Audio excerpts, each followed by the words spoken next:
Başlayıram. Mhm. Hər vaxtınız xeyir olsun Nurtaç xanım. Hər vaxtınız xeyir olsun Roman bəy, Jale xanım. Xoş gördük sizi.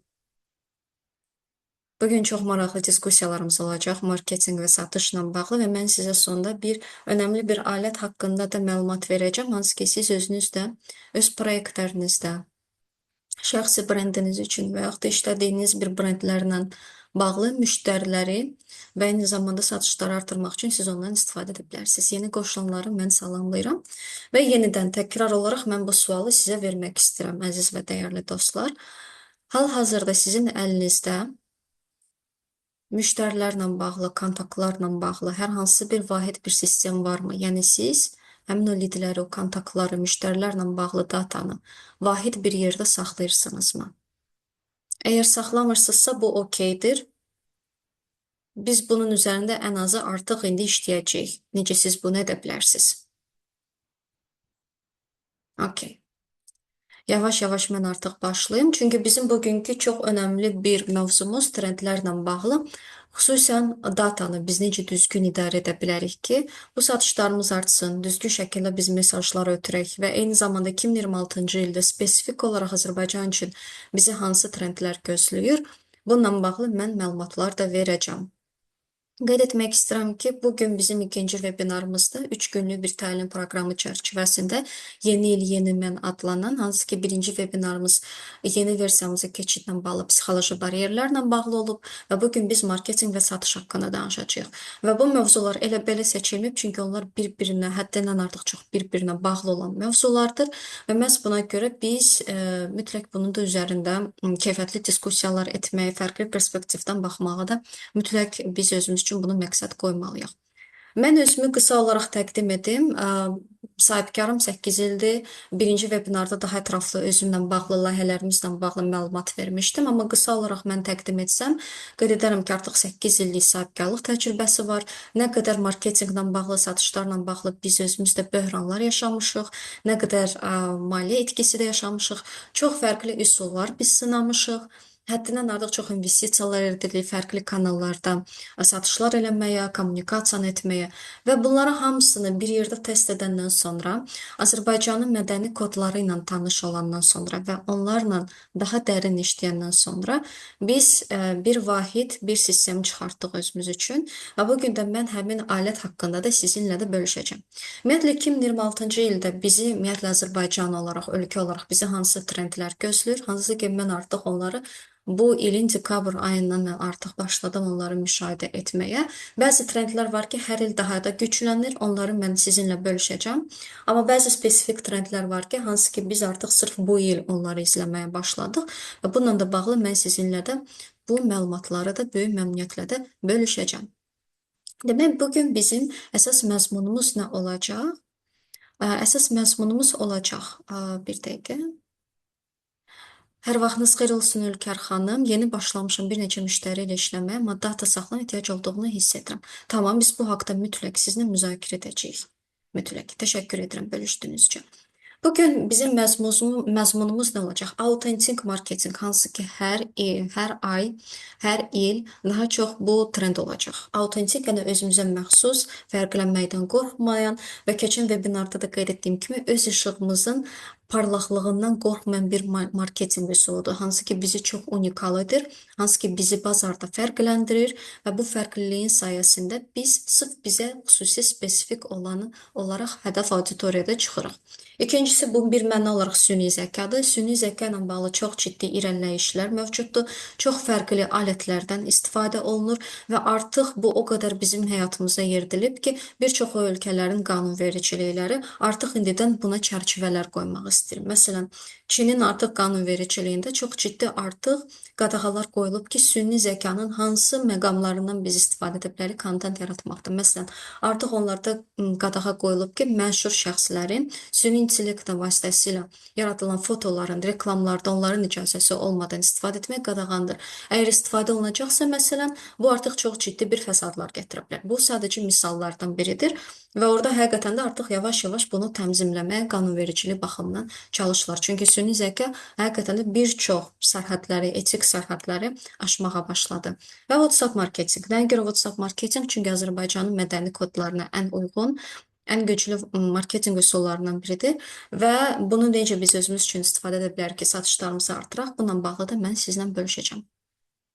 Deməli, bizim əsas problemlərimiz nədir? Biz kiçik biznes idarə edirik, biz ekspertik, sosial şəbəkələrdə keyfiyyətli məzmun yaradırıq. Amma ən vacib bizim problemlərimizdən biri ondan ibarətdir ki, biz datanı vahid yerə yığmaqdan ya çəkinirik, ya bununla bağlı istiqamət ala bilməmişik, ya ümumiyyətlə bununla bağlı bizim biliklərimiz olmayıb, təcrübələrimiz olmayıb əvvəl və məhz buna görə biz datanı əldə edirik. Məsələn, meta reklam veririk. Məsələn, sosial şəbəkələrdə müəyyən bir lidlər yığırıq, pulsuz material məsələn bölüşürük, oradan biz kontaktlar əldə edirik. Amma data gəlir, hansı ki yeni kontaktlarda nömrələr olsun, insanlar haqqında məlumat olsun, onları vahid yerə yığmaqdan çəkinirik. Və bu həqiqətən də çox enerji tələb edən işlərdən də biri olduğu üçün davamlı şəkildə həmin o datanı işləmək. Çox vaxtı hətta böyük brendlər yerli bazarda inanın ki, biz özümüz bu məhsulu yaradanda bunlarla bağlı. Biz özümüz böyük brendlərlə yəni sizin tanıdığınız Azərbaycanın yerli brendlərlə, böyük brendlərlə biz görüşə gedəndə onların hər birinin bununla bağlı ciddi problem var və yaxud da datanın vahid yeri yığırlar, onları analiz etməklə bağlı çətinlik çəkilir. Ona görə də biz marketinq və satışla bağlı növbəti mərhələyə çıxmaq istəyiriksə, birincisi bu datanı vahid yerə yığmaqla bağlı olacaq. Və potensial müştərilərlə ünsiyyət edir. Məsələn, sizə müəyyən bir müraciətlər gəlir. DM-ə mesajlar gəlir, qiymətlərlə maraqlanırlar, məhsullarınızla maraqlanırlar. Məsələn də ya yaddan çıxdı, sizə geri dönüş olunmadı. Məsələn, siz cavab verirsiniz, qiyməti öyrənən kimi onlar geri dönüş etmirlər və bununla bağlı artıq avtomatik şəkildə bizdə yeni bir fokus yaranır ki, yeni müştərilərə çıxmaq, yeni mesajlara cavablamaq və bizə potensial həmin o müştəri ola biləcək şəxslərin biz datasını götürmürük. Biz onların kontaktlarını götürmürük. Məsələn, çox vaxtı biz özümüz də artıq Instagramdan yavaş-yavaş biznes WhatsApp-a biz yönəltməyə başladıq ki, artıq həmin o insanlarla bizim kommunikasiyamız itməsin. Biz onları yola verməyək, biz onları unutmayaq. Yəni bizə gələn hər bir müraciətdə olan bir insanların datalarını biz hər ehtimal onları bir yerə yığmağa çalışırıq. Və ən böyük dərdlərimizdən də biri ondan ibarətdir ki, bizim o qədər işlərimiz olur. Brendi idarə edərkən məhsuldan tutmuş, satışdan tutmuş, kontent yaratmaqdan tutmuş. Biz həmin o müraciətləri alırıq, amma həmin o müraciətləri edən şəxslər ya yadlarından çıxır bizə cavab vermək, ya ümumiyyətlə onların fikri qaçdı, yadlarından çıxdı ümumiyyətlə bizə geri dönüş etmək. O yaddan çıxdı deyəni biz özümüz də onlara geri dönüş etmədiyimiz üçün kommunikasiya edir və potensial satışlarda biz itiririk. ChatGPT-dən kopyalanmış məzmun, kim LinkedIn-də, Instagram-da tez-tez həmin o məzmunu izləyirsə, onlar adicə görəcəklər ki, necə ChatGPT-dən həddindən artıq çox bir-birinə oxşar, kopyalanmış, süni görünən, heç bir emosiya bilinməyən bir məzmun bölüşülür və artıq insanlar hər hansısa bir şəxsi brendə aid ola bilər və yaxud da başqa bir brendə aid ola bilər. Hər hansı bir məzmunu izlədikdə, onu dərhal ChatGPT-dən gördükdə, onların artıq avtomatik marağı həmin brendlərdə itmiş də ola bilər. Çünki onlar artıq yazı tərzindən müəyyən bir simvollardan tuta bilirlər ki, bu ChatGPT ilə bağlı yaradılan məzmundur. Yəni autentik məzmun deyil, özümüzün yaratdığımız, generasiya etdiyimiz məzmun deyil. Təbii ki, biz süni intellektin alətlərindən istifadə eləməliyik həyatımızı asanlaşdırmaq üçün, amma yaradıcılığı tam olaraq biz süni intellektə delegasiya edəndə o dərhal bilinir və həqiqətən də bizim bir brend olaraq da emosional bağlılıq yaratmağımıza ciddi bir problemlər də yarada bilir. Diqqət cəlb edə bilmirik. Məsələn, bunun da ən böyük məsələlərdən biri ondan ibarət ki, biz məzmun paylaşırıq, amma biz bilmirik ki, insanların diqqətini necə cəlb edək. Və yaxud da insanların diqqətini cəlb etməkdən qorxuruq, çəkinirik. Birdən bizi qınayarlar, birdən həddindən artıq nifrət nitqi ilə üzləşəcəyik. Və burada da autentiklik məsələsinə biz gəlirik ki, insan nə vaxt ki, autentik olmaqdan, komanda nə vaxt ki, özəl olmaqdan qorxmursa, müəyyən bir mesajları ötürməkdən qorxmursa, o zaten həmin o diqqəti cəlb edə biləcək. Və burada da çox vacib müəyyən bir triggerlərdən istifadə etmək. Bir çox kontent yaradıcılar, hansı ki, viral məzmunlar yaradırlar.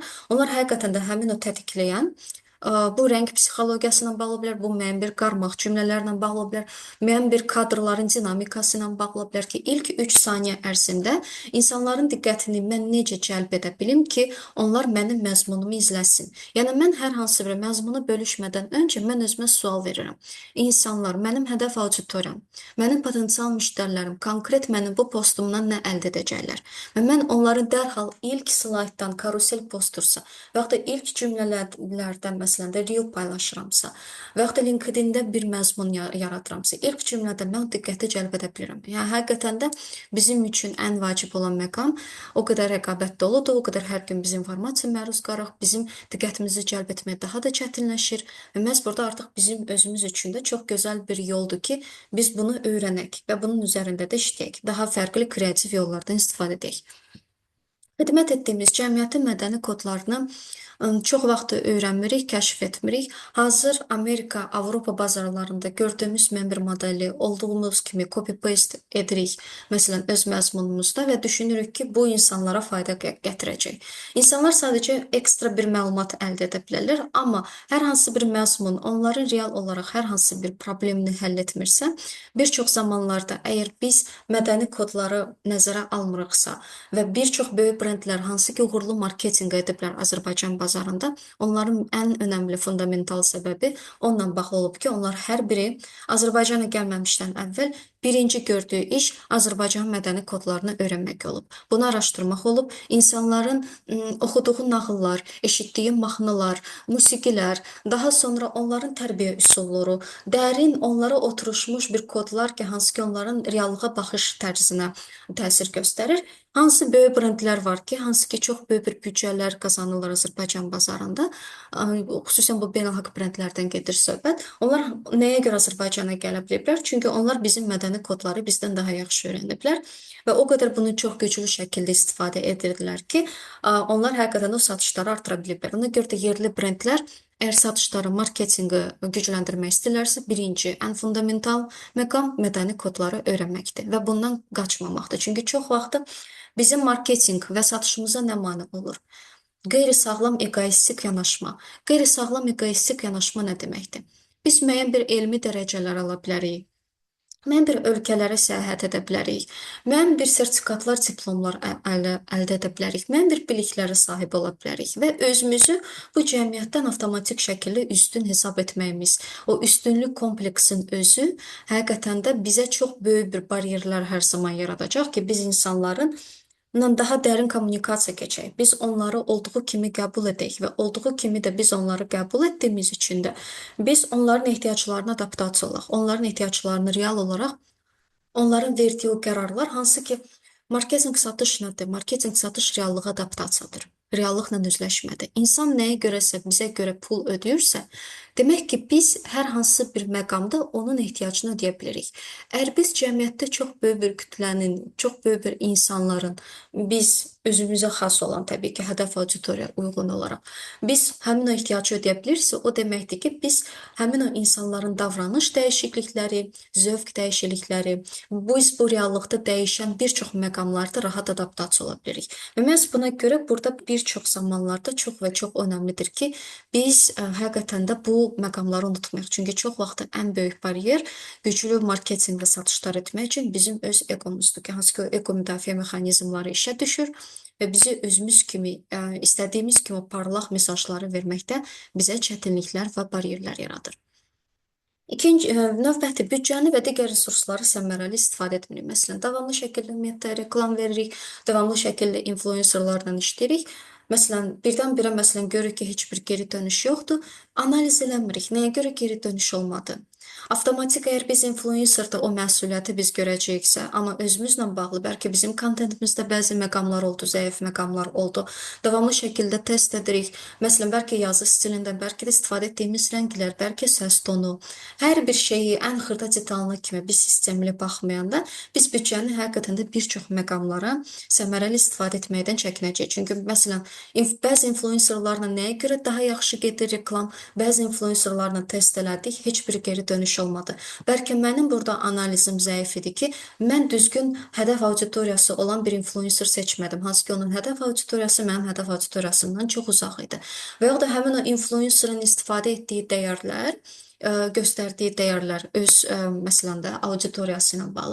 Mənim brend dəyərlərimlə heç üst-üstə düşmür və mən gəlirəm onunla əməkdaşlıq edirəm, nə də mən böyük bir rəqəmlər, baxış sayları görürəm və görürəm ki, əslində mənim ən böyük boşluğum həmin o analitika ilə bağlı olub ki, mən həmin o dataları düzgün şəkildə həmin şəxslə bağlı mən analiz edə bilmədim. Və belə biz nə qədər büdcələri səmərəli istifadə etmirik və xüsusən yerli brendlərdə bu səmərəsiz istifadə xüsusən tanışlıq yolu ilə olan influencer marketinqə aid olunur ki, onlar ancaq şəxsi tanıdığı, o insanı şəxs olaraq yaxından tanıdıqları üçün onlara reklam layihələri, əməkdaşlıq layihələri verilir və bir çox zamanlarda onlardan geri dönüş çox az olur. Bəzən reportlarda hesabatlar daha şişirdilmiş rəqəmlər verilir. Sadəcə şəxsi kontakt orada güclü olduğu üçün və bəzən reallıq da bundan ibarətdir ki, AdCat sistemi də burada da çalışdığı üçün, AdCat sistemi də nə deməkdir? Məsələn, reklam büdcələrinə mən bir reklam kampaniyalara, influencer kampaniyalara məsələn büdcələr ayrılır və həmin o başda duran şəxslər, onlar ancaq spesifik insanlara, influencerlara bunu verirlər ki, özləri üçün mən bir komissiyanı əldə edə bilsinlər. Və bu özü belə həddindən artıq çox böyük bir zərər verə bilir.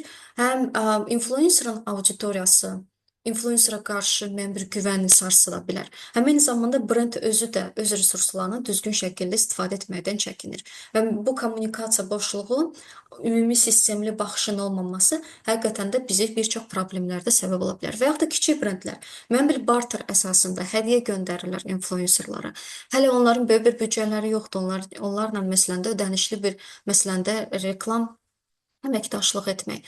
Onlar necə gəldi, kimə gəldi, bütün böyük bir kütləsi olan influencerlara yazırlar və sonra onlara hədiyyə göndərəndə və onlar storylərində bu hədiyyə ilə bağlı nəsə bölüşəndə, sonra gəlirlər deyirlər ki, həmin o blogerdən mənə heç bir geri dönüş olmadı, heç bir satışlarım olmadı. Və bu da özü də bunu göstərir ki, necə biz sistemli yanaşmağı həqiqətən də burada da öyrənməliyik.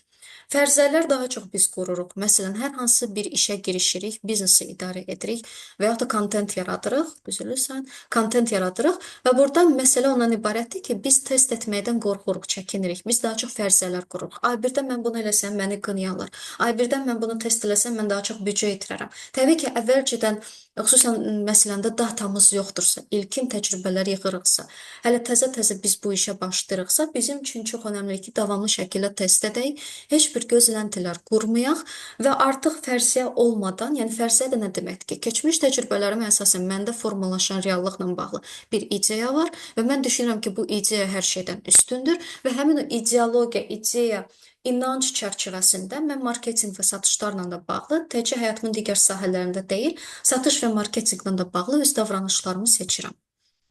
Əgər mən düşünürəm ki, meta reklam vermək təhlükəlidir, mənə heç bir şey gətirməyəcək, bu fərziyyə məndə o qədər dərin bir şəkildə işləyəcək ki, mən artıq marketinq və satışa dogmatik şəkildə başlayacağam yanaşmağa və burada da həqiqətən də çox önəmlidir ki, fərziyyə bizim beynimizə gələn kimi, bəlkə mən bunu etməyim, bəlkə mən bunu belə şəkildə edirəm, bəlkə mən bunu belə 100% belə eləsəm 100% belə alınacaq. Bunların hamısını kənara qoymaq və sadəcə test eləmək. Çünki bir çox zamanlarda, 99% hallarda bizim beynimizdə olan fərziyyələr həqiqətən də reallıqda öz əksini tapmır. Və marketinq və satışda bu ümumiyyətlə çox fərqli özünü göstərir. Çünki marketinq və satış prosesi kompleksli, sistemli proseslərlə bağlı olduğu üçün sırf bizim beynimizdə olan hər hansı bir fərziyyə reallıqla bağlı, marketinq satışla bağlı onu tam əhatə edə bilmir. Və bugün mən sizinlə birinci trend haqqında danışıram. Autentik marketinq hər zaman hər şeydən qabaqda gələcək. Məsələn, autentik marketinq nə deməkdir? Məsələn, mənim öz dəsti xəttim var. Yəni, mən hər hansı bir kontent yaradıramsa, hər hansı bir ideya ilə mən çıxış edirəmsə, hər hansı bir məhsulu mən çox fərqli bir şəkildə, bazardan daha fərqli bir şəkildə mən onu təqdim edəndə, insanlar dərhal hiss edirlər ki, bu dəsti xət kimə aiddir. Məsələn, Ana Rıza Kirli brendi var, hansı ki, bizim milli xalçaların ornamentlərindən istifadə edir və geyimlərdə onu xüsusən olaraq da təqdim edir. Anar Zakirli, məsələn də onun geyimlərini artıq mən başqa bir yerdə görsəm də belə mən artıq dərhal hiss edirəm ki, bu Anara xanıma aid olan, onun dizaynına aid olan bir geyim brendidir. Nəyə görə? Çünki mən artıq o qədər o dəsti xəttdə onun content marketinqində gördüm. Modellərlə çalışarkən o parçaları özü print edir, özü dizayn verir. Yəni hazır parçalar almır, o özü dizaynı yaradır. Həmin o parçalardan ibarət bir çox geyimlər formalaşdır və onu da həmin o marketinqdən, o pərdə arxası olan prosesləri də göstərir. Və bunlar istər-istəməz bizdə müəyyən bir bağ formalaşdırdığı üçün davamlı şəkildə bizim qabağımıza çıxır. Və burada da autentik marketinqin də ən vacib gücü həmin o davamlılıqdır. Çünki həddindən artıq çox fərqli səhifələr açılır. Fərqli brendlər hər gün yaradılır. Hər gün Azərbaycanda onlarla yeni bir səhifə açılır, yeni bir brend yaradılır. Bu şəxsi brendlərə də aiddir. Bu məhsul, xidmət satan, məsələn, mağazalara və yaxud da digər brendlərə də aid ola bilər. Və biz hər zaman özümüzə bir sual veririk. Mən okey, bir xidmət satıram, bir məhsul satıram. İnsan nəyə görə bu qədər rəqib ola-ola məndən gəlib onu ala bilsin? Və burada da autentik marketinq ən önə çıxır bizim kontentimizdə. Yəni biz kontentimizdə hansı elementlərdən istifadə edirik ki, öz özəlliyimizi burada göstərək. Biz öz şəxsi brendinqlə bağlıdırsa bu xüsusən, məsələn, şəxsi brendinqdən burada insanın sırf şəxsi o daxili səsi ilə olan o kontaktda olması çox və çox önəmlidir. Bəli, data haqqında mən danışacağam. Datanı biz necə izləməliyik? Çünki data insanların davranışları haqqında çox önəmli bir bizə insightlar və ideyalar verir.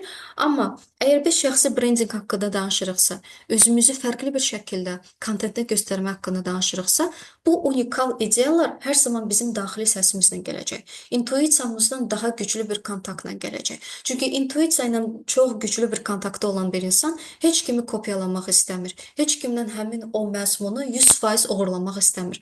Bəzi ideyalar götürəcək, onlardan ilham alacaq.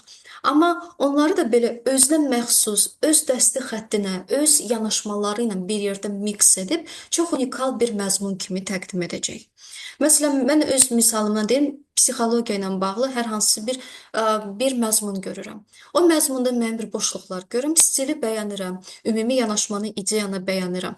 Amma mənim sırf öz təcrübələrimə əsasən, praktikamın nəticələrinə əsasən, öyrəndiklərimə əsasən və eyni zamanda intuisiyamın səsinin də hamısını birləşdirərək həmin o ideyaya mən öz fərqli yanaşmalarımı gətirirəm və həmin o fərqli yanaşmaları mən artıq auditoriya ilə bölüşürəm.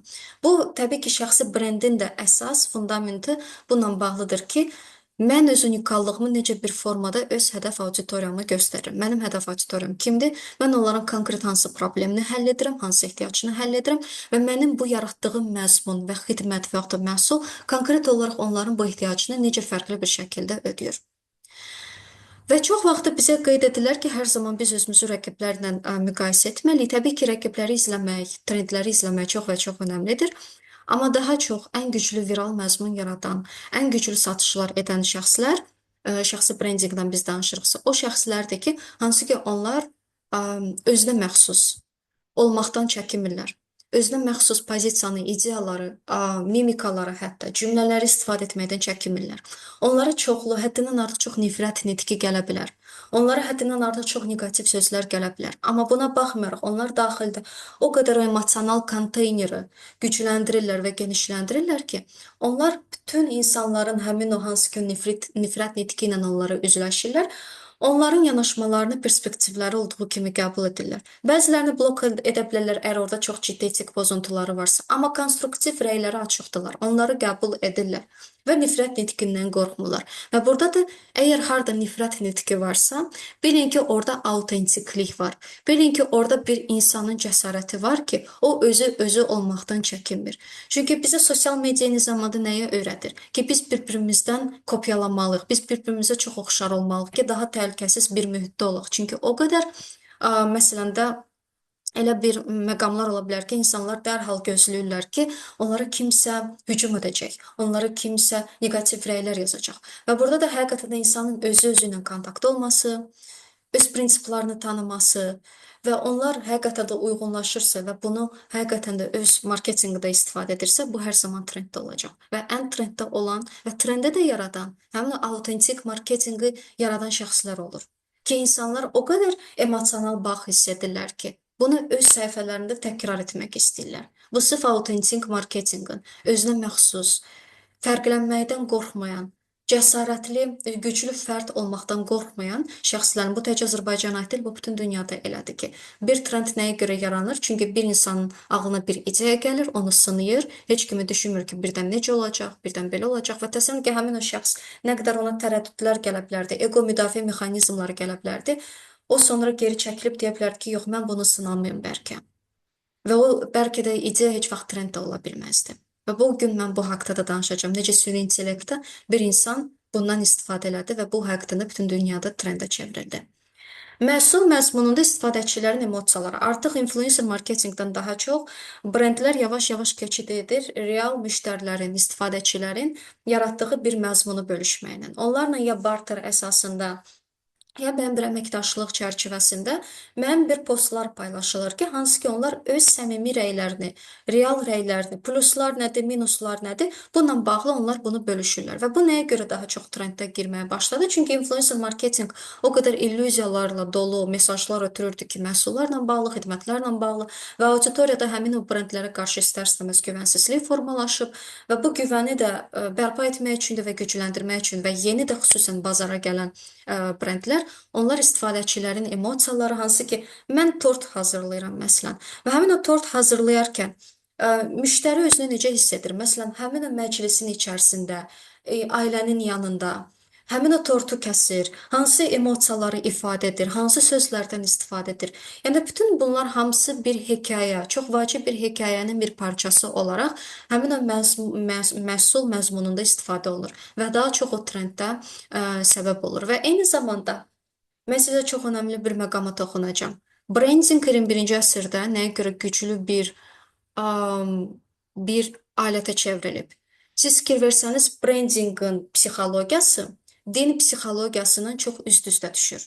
Din psixologiyasında nə var? Müəyyən bir ideologiya var və həmin o ideologiya ətrafında birləşən insanlar var, icmalar var. Hansı ki, onlar çox güclü şəkildə həmin o ideologiyaya inanırlar. Onları birləşdirən müəyyən bir rituallar ola bilər. Onları birləşdirən müəyyən bir qayda qanunlar ola bilər. Onları birləşdirən müəyyən bir danışacağı bir mövzular ola bilər. Və branding də əslində bu özü belə din psixologiyasından ən güclü şəkildə istifadə edilən sahələrdən biridir.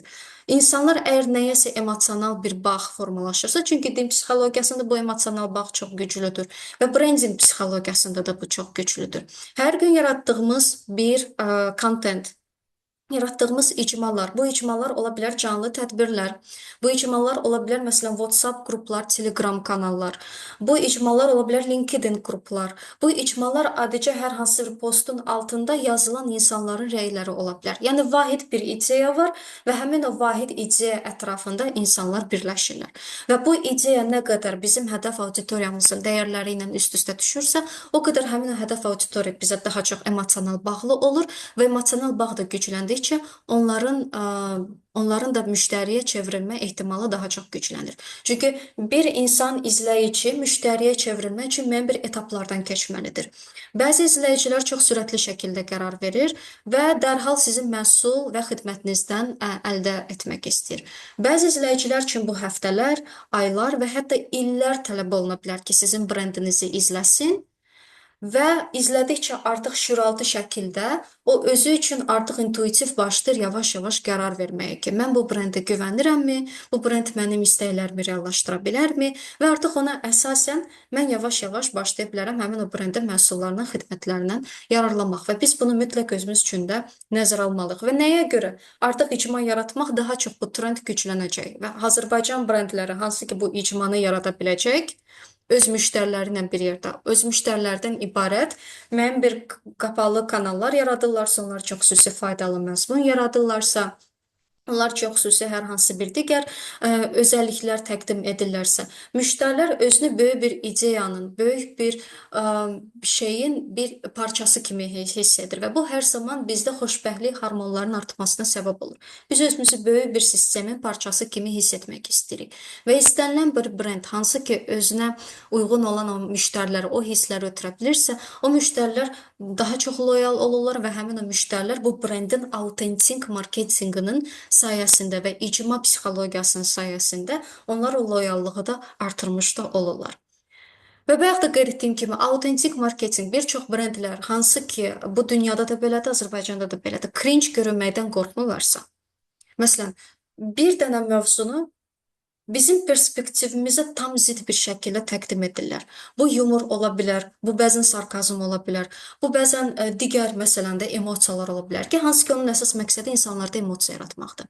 21-ci əsrdə autentik marketinq, o marketinqdə insanlarda emosiya formalaşdırır. İstənilən emosiyanı siz indi təbii ki özünüzə uyğun bir şəkildə, siz özünüz üçün vizyon tələb edirsiniz ki, mən insanlarda hansı emosiyalar formalaşdırmaq istəyirəm, hansı emosiyaları yaratmaq istəyirəm və ona əsasən biz artıq kontentimizi planlayanda, ona əsasən biz artıq özümüz olmaqdan qorxmayaq. Çünki bəzən autentik marketinq necə formalaşır?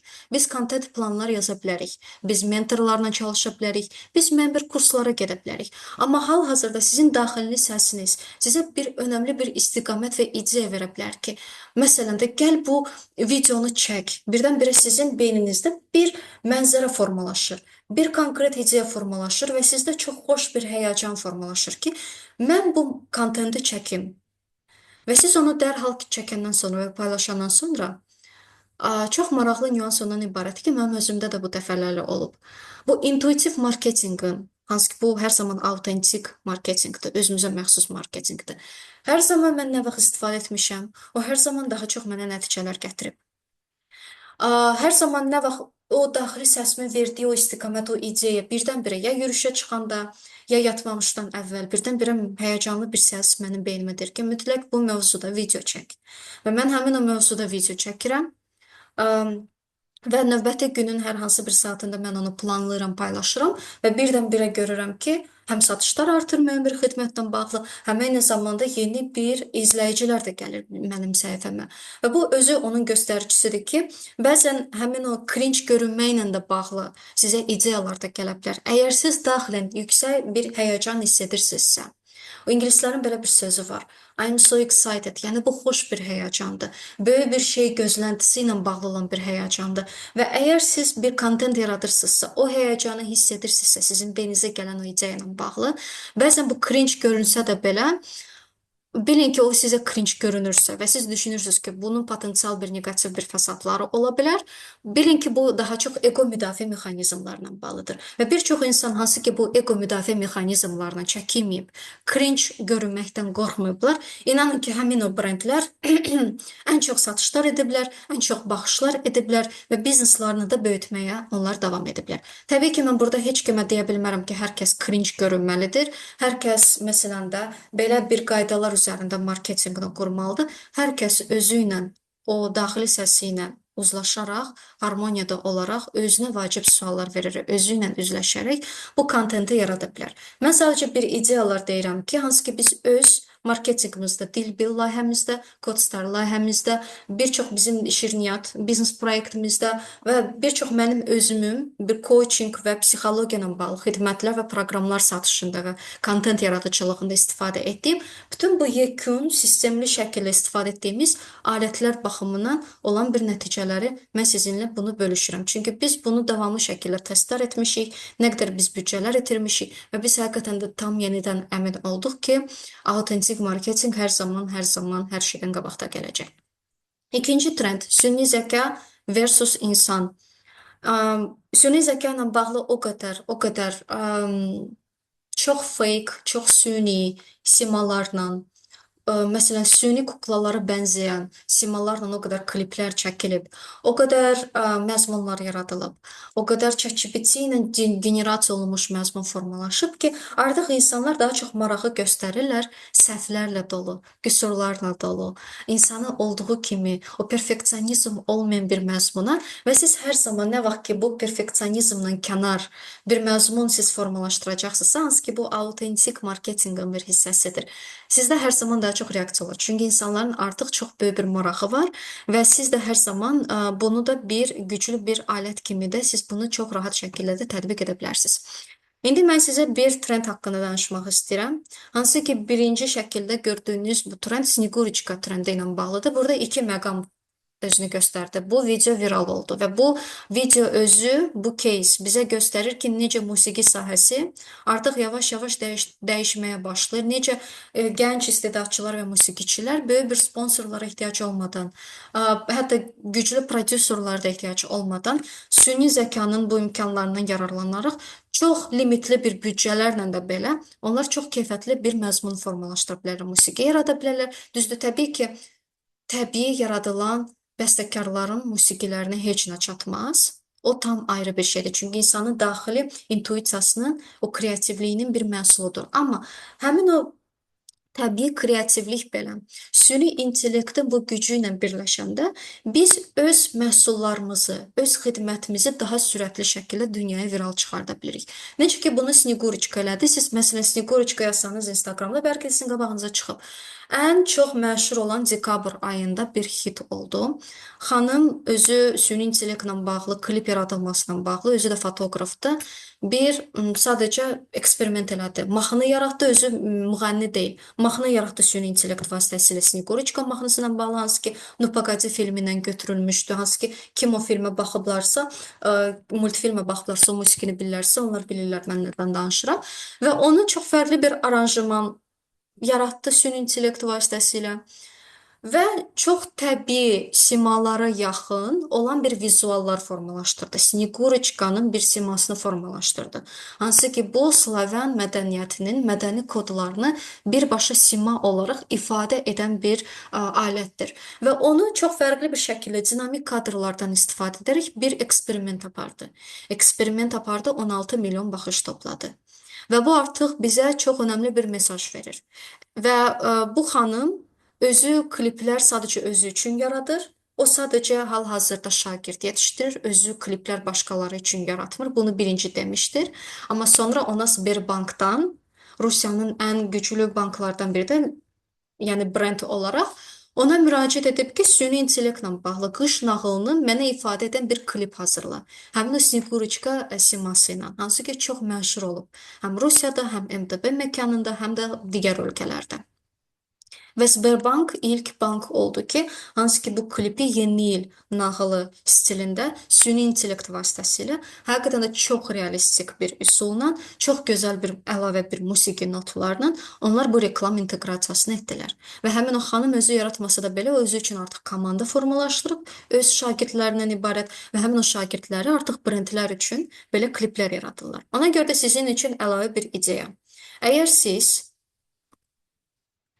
bunu da necə edirlər? Onlar edirlər süni zəka botlar vasitəsilə. Orada çox fərqli süni zəka alətləri istifadə olunur. Midjourney istifadə olunur, Nano Banana istifadə olunur, Sono musiqi yaratmaq üçün istifadə olunur. Syntax AI bu Telegramda yaradılan bir chatbotdur ki, hansı ki siz ona abunə olursunuz. Onun pulsuz versiyası da var, pullu versiyası da var. Və təbii ki, siz pullu versiyada hansı ki aylıq 17 dollar eləyir.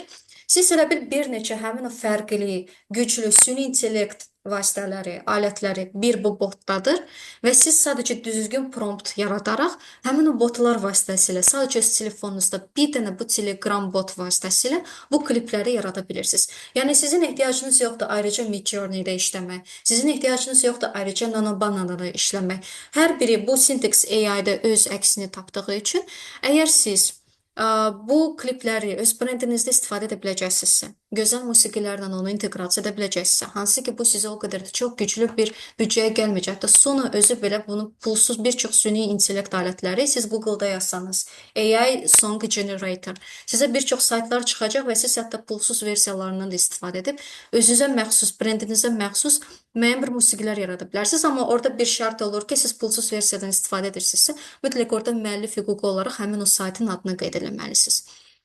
Və yaxud da yəni kommersiya məqsədi üçün o istifadə olunacaqsa. Əgər yox, adi bir məzmun kimi əyləncə xatirinə siz istifadə edirsə, bu müəllif hüququ məsələsinə görə onda o qədər də çox ehtiyacı olmur. Amma sırf bu Sneguriçka кейsi özü belə müəllif hüquqlarına bağlı bir çox konfliktlər yaratmışdı. Çünki həmin o Sneguriçkanın orijinal treki Sovet vaxtında yaradılmışdı, Ну Погоди multfilmi üçün və onun da müəllifi, hansı ki sözlərin müəllifi, ona müəyyən bir müraciət eləmişdi ki, müəllif hüquqlarına bağlı birinci o bütün musiqi platformalardan silinmişdi, amma sonra başqa bir label şirkəti ilə onlar çalışdılar və həmin o musiqi yenidən bərpa olundu, həmin o trek. Yəni o trek çox viral oldu. Bu süni intellektin çox vacib bir gücüdür və siz əgər AI filmmaking sahəsinə girişəcəksinizsə və AI filmmaking, hansı ki siz bunu çox rahat şəkildə öyrənə bilərsiniz, YouTube-dan öyrənə bilərsiniz, ChatGPT-dən öyrənə bilərsiniz. Bunun üçün xüsusi hər hansı bir kurslara da getməyə ehtiyac yoxdur. Yəni siz bunu əgər yaradacaqsınızsa öz kontentinizdə və ən vacibi bizim mədəni kodlara uyğun bir şəkildə. Məsələn, gələn aylarda Novruz bayramı gəlir. Və istənilən brendi Novruz bayramı tematikası ilə uzlaşdırmaq mümkündür. İstənilən bir mövzunu Novruzla uyğunlaşdırmaq mümkündür. Əgər siz Novruz tematikası ilə öz məzmununuzu siz düzgün şəkildə süni intellektlə belə bir gözəl bir şəkildə realistik kliplər yarada bilərsinizsə, ya komandanızla, ya da özünüz öyrənib bunu yarada bilərsinizsə, xüsusi gözəl bir musiqilər yaradaraq insanlara emosional olaraq təsir edən, siz viral məzmun yaradacaqsınız. Mən sizə bunu indidən deyirəm, indidən bunu öyrənib və Novruz bayramına kimi siz bu məzmunu yaratsanız, siz bu bazarda çox ciddi şəkildə fərqlənəcəksiniz. Çünki bu artıq öz sözünü dedi və artıq bir çox brendlər yavaş-yavaş artıq başlayır bu süni intellektlə bağlı kliplər yaratmağa. Təbii ki, insanın yaratdığı orijinal kliplərə heç nə çatmır, amma insanlar indi yavaş-yavaş nəyə doğru gedir? Ki, daha limitli büdcə, daha çox keyfiyyət. Və süni intellekt bunu bizə verir. Özü özünü idarə edən bir sistem, hansı ki minimum burada insan faktoru var. Və məhz buna görə süni zəka artıq yaradıcılıqda bu qədər artıq rol oynamağa başladı. Və siz də bunu çox rahat şəkildə də tətbiq edə bilərsiniz. Bunu öyrənmək o qədər də çətin deyil. ManyChat nə deməkdir? Məsələn, siz leadləri toplayırsınız. Leadlər də nə deməkdir? Yeni kontaktlardır, yeni auditoriyanı siz öz ətrafınızda formalaşdırırsınız və siz məsələn bəzən pulsuz materiallar hazırlaya bilərsiniz ki, məsələn də insanlar gəlib abunə olsunlar və yaxud da siz hər hansı bir kurs elan edirsiniz və yaxud da siz ödənişsiz bir proqram elan edirsiniz və siz həm səhifəni aktiv etmək üçün məsələn sizə ehtiyac var ki, həmin o rəylər daha çox paylaşılsın. Onun üçün siz manual olaraq bunu etməyəsiniz deyənə, bir-bir onlara hər birinə cavab vermək. ManyChat'ın resursundan istifadə edərək siz bundan yararlana bilərsiniz. ManyChat sizin əvəzinizə, siz hətta gecə vaxtı yatsanız da belə, o sizin əvəzinizə həmin o məlumatları həmin o şəxslərə də göndərəcək və siz bunu özünüzə uyğun individual şəkildə edə bilərsiniz. İlk dəfə istifadə edəcəksinizsə bu pulsuzdur, amma sonra 1000 kontakta çatandan sonra siz aylıq ya 15 ya 25 dollara kimi siz belə bir ödənişlər edəcəksiniz. Amma ilkin olaraq sınanma müddəti var orada və siz 1000 kontakta çatırsınızsa, çünki orada Instagram səhifənizlə inteqrasiya gedir. Siz nəyisə avtomatlaşdıranda, ya storylərə sizə avtomatik cavab gələndə, ya postların altında siz artıq orada ilkin olaraq pulsuz versiyadan da istifadə edə bilərsiniz. İnsanlar artıq daha çox axtarışı Google-da yox, ChatGPT-də edir. Və siz məzmununuzda çox fərqli onlayn platformalarda öz brendinizi gücləndirmək üçün müəyyən bir məqalələr yazırsınızsa, LinkedIn-də aktiv şəkildə müəyyən bir paylaşımlar edirsinizsə öz səhifənizdə, Instagram-da aktivsinizsə, davamlı şəkildə siz bu aktivliyi qoruyursunuzsa, nə qədər çox bu aktivlik onlayn mediada sizdə olacaqsa, o qədər sizin çox böyük bir ehtimalınız var ki, siz ChatGPT-nin axtarışında top olacaqsınız. Və çox vaxtı yaradılan saytların özündə də belə ChatGPT-nin axtarışında top olmaq üçün WordPress platformasından istifadə olunur ki, o daha çox ChatGPT-nin axtarışında, məsələn də kimsə məsələn də hər hansı bir brendlə maraqlanır, o artıq ilkin olaraq birinci çıxsın. Bir кейsi söyləmək istəyirəm Azərbaycan brendi haqqında, bayaq da qeyd etdiyim Anar Zakirli brendi. Mən həmin o sahibkarla mən danışanda Anar xanımla, o deyir ki, həddindən artıq çox Hindistandan olan müştərilərimiz olub. Azərbaycana gəlirlər, bizi dərhal axtarırlar. Mən də soruşdum, onlar sizi necə tapılır? Deyir ki, ChatGPT-dən. Deyir, mən özüm də gözləməzdim ki, ChatGPT-də avtomatik şəkildə orada qeyd olunanda ki, Azərbaycanda unikal nə var, hansı brendlər var. Ən top çıxan brendlərdən biri Anar Zakirli çıxır və xaricilər, hansı ki ingilis dilində axtarışa verir həmin o brendlər haqqında məlumatı. Artıq o Google-a artıq çox az adam girməyə başlayır yavaş-yavaş. Daha çox ChatGPT-dən istifadə olunur və ChatGPT-dən də istifadə olunduğu üçün hansı brend qabağa çıxdısa, artıq onlar daha çox müştəriləri qazanırlar. Və bayaq da qeyd etdiyim kimi, ChatGPT-in generasiya etdiyi məzmunu minimuma endirmək bu ikinci şəkil burada. Çünki ChatGPT özü hər zaman bizə doğru məlumat ötürmür. Ya biz əgər ChatGPT ilə generasiya edirsə hər hansı bir məzmun özümüz çox bilikli olmalıyıq həmin sahədə ki, ChatGPT özü də bəzən özündən çıxardır bəzi məlumatları və biz onu ali həqiqət kimi təqdim edəndə öz auditoriyamızdan böyük bir orada fəsadlar ola bilər qarşı tərəf üçün və bu göbələk misal da o həmin o misallardan biridir və belə bir case olub real olaraq hər hansı bir Avropa ölkəsində hətta sizə deyərdim ChatGPT ilə kitab yaradıblar göbələklər haqqında və onu yoxlamayıblar. Onu yoxlamayıblar və sonra kontentində görüblər ki, orada zəhərli göbələkləri adlarını qeyd ediblər yeməli göbələklər siyahısına. Və ancaq müəyyən bir skandal olandan sonra, müəyyən bir konfliktlər olandan sonra onlar artıq başladılar bu məzmunu dəyişdirməyə. Yəni artıq o qədər ChatGPT ilə biz o araşdırma bacarıqları biraz zəifləmiş ola bilər. Biraz biz tənbəl ola bilərik bu baxımından. Çünki hər şey çox asan olanda beynimizi məsələn də işlətmək, diqqətimizi daha çox nəsə fokus etmək bizim üçün çətin olur. Çünki qayğılarımız çoxdur, bizi distrakt edən, bizim diqqətimizi ayıran məqamlar çox olur. Və məhz buna görə bizim üçün çox önəmlidir ki, biz ChatGPT ilə belə yaradırıqsa, hər hansı bir məlumat əldə ediriksə, onu maksimum fərqli bir mənbələrdən də yoxlamaq. Bu çox və çox önəmlidir. Çünki dərhal sizin müştəriləriniz, sizin auditoriya bunu hiss edəcək. Sorry. Və süni intellektlə prosesləri avtomatlaşdırmaq çox fərqli alətlər mövcuddur. Prosesləri avtomatlaşdırmaq üçün, məsələn, ManyChat-ı mən sizə dedim, kontent yaratmaqda ki, sizin artıq nə qədər boş zamanınız olacaq. Yəni bir-bir yazmaq, hamıya manual yazmaq, əllə yazmaq çox böyük bir vaxt aparır. Amma ManyChat-la siz bunu daha özdə fərqli bir yollarla, orada digər süni intellekt alətlər də var ki, hansı ki siz orada da daha ətraflı oxusanız, siz orada görəcəksiniz ki, orada digər alətlər də var. Yəni təkcə o məlumat göndərməkdən ibarət deyil, mesajlar da cavablandırmaqdan da ibarət deyil.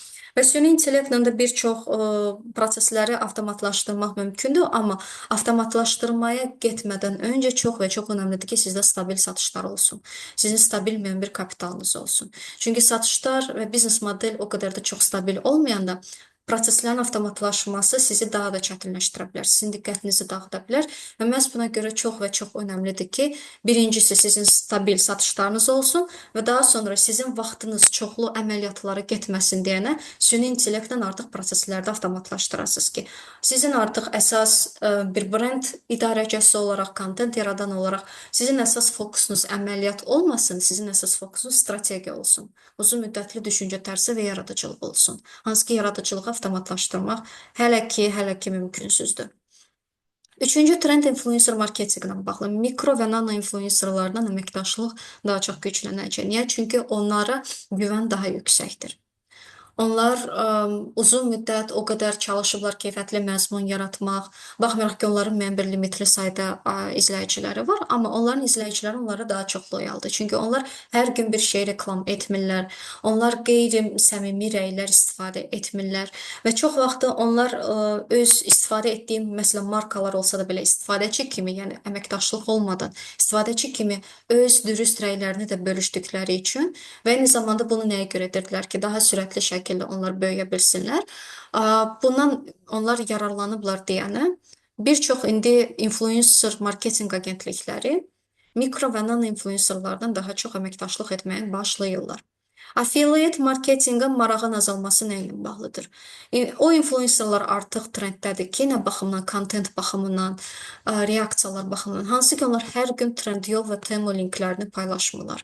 Düzdür, nə qədər insanlar oradan sifariş etsə də belə və bu linklər onların həyatını asanlaşdırsa da belə, amma müəyyən bir kateqoriya insanlar var ki, hansı ki o qədər şəxsi inkişafa çox maraqlı olan bir kateqoriyadır ki, onlar hər gün həmin o linkləri izləməkdən beziblər. Və plus ilkin olaraq Trendyol və Temu bizim bazara girəndə bu affiliate marketinqlə bağlı. O qədər onlardan çox səhv bir kommunikasiya strategiyaları var idi nə ilə bağlı. Onları məcbur edirdilər ki, influencerları istifadə etmədiyi məhsullarla bağlı linklər bölüşsünlər. Və bu nə qədər həmin influencerların auditoriyası yanında həmin o güvənin sarsılmasına səbəb olub.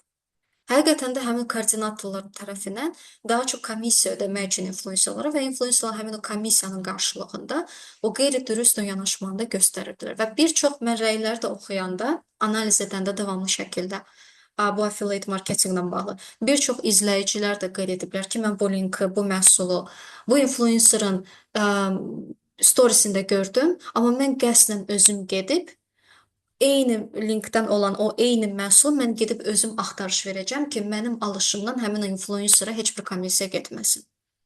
Yəni belə bir artıq ə, pasiv aqressiya formalaşıb influencerlara qarşı.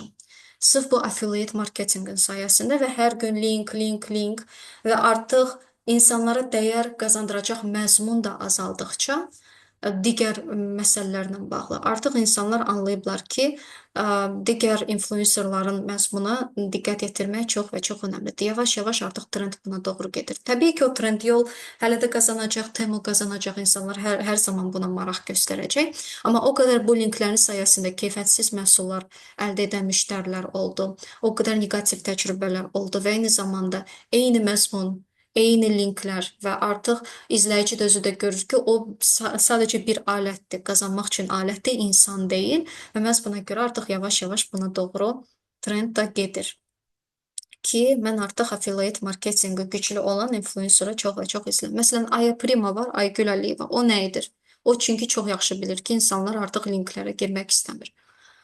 Onu da insanlar nəyə görə izləyirlər? Onun müəyyən bir çox insanların perspektivlərinə zidd olan yanaşmaları var. İnsanlarda yumor, sarkazm, bəzən həddindən artıq çox neqativ emosiyalar, qıcıq, qəzəb, bununla bağlı emosiyalar yarada biləcək məzmunlar paylaşır.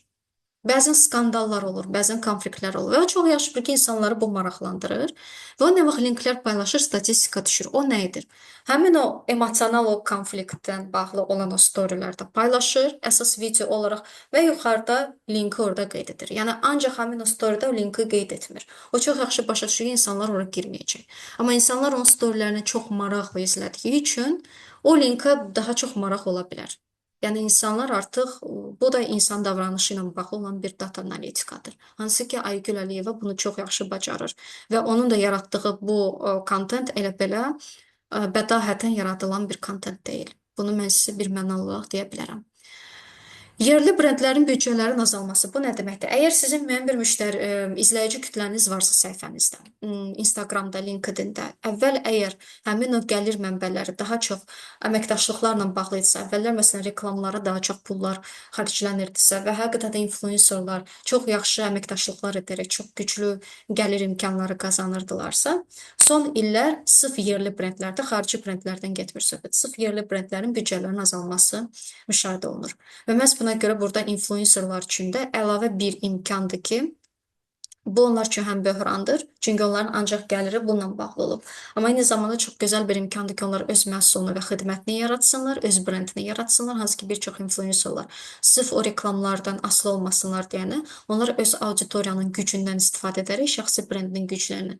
Bəziləri mağaza yaradıb, bəziləri restoran açıb, bəziləri intellektual bir xidmət göstərir və bu həqiqətən də çox önəmli, onların gəlir modelini stabilləşdirən bir yanaşma oldu. Ona görə də sizin hər hansı bir izləyici kütləniz varsa, qətiyyən ancaq reklamlardan asılı olmayın. Çünki bu trend ona da doğru gedir ki, yerli brendlərin büdcələri azalması gedir, sırf marketinqlə bağlı və hətta o büdcələrin çoxusu eyni adamlara gedir, bayaq qeyd etdiyim məsələlərə görə və xarici brendlər onlar okey, daha çox büdcələr ayıra bilərlər və bəzən influencer marketinq agentlikləri öz məsələn də komissiyalarını da qoya bilirlər və bu da bəzən məsələn də şirkətlər üçün wow bir qiyməti də gətirib çıxır. Düzdür, çox vaxt onlar çox yüksək komissiya qoymurlar, amma yenə də yanaşmalar burada çox fərqlidir və plus ancaq əməkdaşlıqlardan da asılı olmaq o deməkdir ki, mən nə vaxt gözləyim ki, mənə nə vaxt reklam gəlsin. Və bu da bizi demotivasiya edir, kontent yaradıcıları. Niyə? Çünki biz uzun müddət kontent yaradırıqsa və onun monetizasiyası baş vermirsə, bizdə burnout olur, emosional tükənmişlik. Mən davamlı şəkildə enerjini verirəm, insanları maarifləndirirəm, qəşəng bir kontent yaradıram, amma mən bunun geri dönüşünü görmürəm. Və məhz buna görə artıq influencer marketinq, influencerlar üçün də belə, o artıq əsas o gəlir modelinə çevrilmir. Daha çox çevrilir öz məhsullarını yaratmaq və onun satışını etmək davamlı şəkildə. Hansı ki, bir çox influencerlar artıq bundan istifadə edir. Təbii ki, bir çox influencerlar davamlı şəkildə trend yoldan qazanırlar. öz qazanclarını. Amma kim ki bununla yetinmək istəmirsə, onlar birmənalı olaraq öz brendlərini yaradırlar ki, o özü işləyən bir biznes olaraq onlar özləri də kontent yaratmasalar da belə, həmin o özü-özünü işləyən bir sistem onlara əlavə olaraq gəlir gətirsin. Və reklam, barter və hədiyyə məsələsi. Bunlar xüsusən bizdə qanunvericilik dəyişəndən sonra artıq məsələn də reklam olanda biz hashtagla orada göstərməliyik bir influencer olaraq və plus brend haqqında onun veyini, onun kontakt detalları haqqında mütləq ödənişli reklamdan gedirsə söhbət, mütləq veyin üzərində orada ödənişlər olunur və əməkdaşlıq postu varsa mütləq yazılı şəkildə həmin o postun altında həmin o detallar qeyd olunmalıdır. Barter və hədiyyələr daha azalıb influencer marketinqdə, çünki onlar nəyisə taq eləmək belə artıq bizə çox təhlükəli gəlir. Bir yerə gedib sadəcə mən bir rəy paylaşmaq istəyirəmsə, hər hansı bir tədbirə dəvət alıramsa və mənim heç bir ödənişli reklam, bir əməkdaşlığım yoxdursa, mənim heç bir motivim yoxdur oranı taq eləməyə. Niyə? Çünki hər an istənilən bir dövlət qurumundan hansı ki bu işləri nəzarət edir, mənim storimə baxa bilər, deyə bilər ki, məsələn də siz niyə qanunsuz şəkildə bu qanunvericiliyin bu maddələrinə uyğun olmayan bir şəkildə siz bu yeri taq edirsiniz. Bu məsələn də reklamdırmı, məsələn də reklam deyilmi? Siz niyə konkret olaraq bununla bağlı məlumatlar qeyd etmirsiniz? Çox vaxt insanlar dəvət adı alanda hashtagda qeyd edirlər dəvət, reklam deyil və s. və s. Amma yenə də bir çox insanlar var ki, çəkinirlər bunu etməkdən. Və məhz buna görə kiçik brendlər bunu nəzərə almalıdırlar ki, artıq influencerlarla iş prinsipləri biraz dəyişir. Əgər əvvəl influencerlar çox açıqdılarsa, kiçik brendləri onlar dəstəkləmək, kiçik biznesləri dəstəkləmək, indiki dövrdə artıq onlar üçün daha da çox çətinləşir, çünki nəzarət güclənib. Bizdə qanunvericilik bu ilin əvvəlindən artıq başladı dəyişməyə. Və influencer marketinq özü də sərtləşməyə doğru gedəcək qanunvericilik olaraq. Çində artıq müəyyən bir sahələr var, ekspertlərin məsələn sahələri var. Məsələn, maliyyədir, sağlamlıqdır, təhsildir, hüquqdur. Bu 4 sahə də olan ekspertlər, onlar hər hansı bir səhifə açmamışdan, influencer olmamışdan əvvəl mütləq lisenziyalarını və diplomlarını dövlət səhifələrində mütləq bunu göstərməlidirlər. Akkreditasiya ilə bağlı lisenziyaları. Əgər bu mümkün olmursa, ya onların səhifələri bloklanır və onlara ştraf verilir 30 min avro kimi. Və əgər bu Çində baş veribsə və bu yavaş-yavaş Qazaxstana doğru gedir. Qazaxstanda artıq buna yaxın olan müəyyən bir qərarlar qəbul olunub. Və süni intellektlə bağlı bu qərarların bu yanaşmaların, çərçivələrin sərtləşməsi ilə bağlı müəyyən bir yeniliklər qəbul olunub.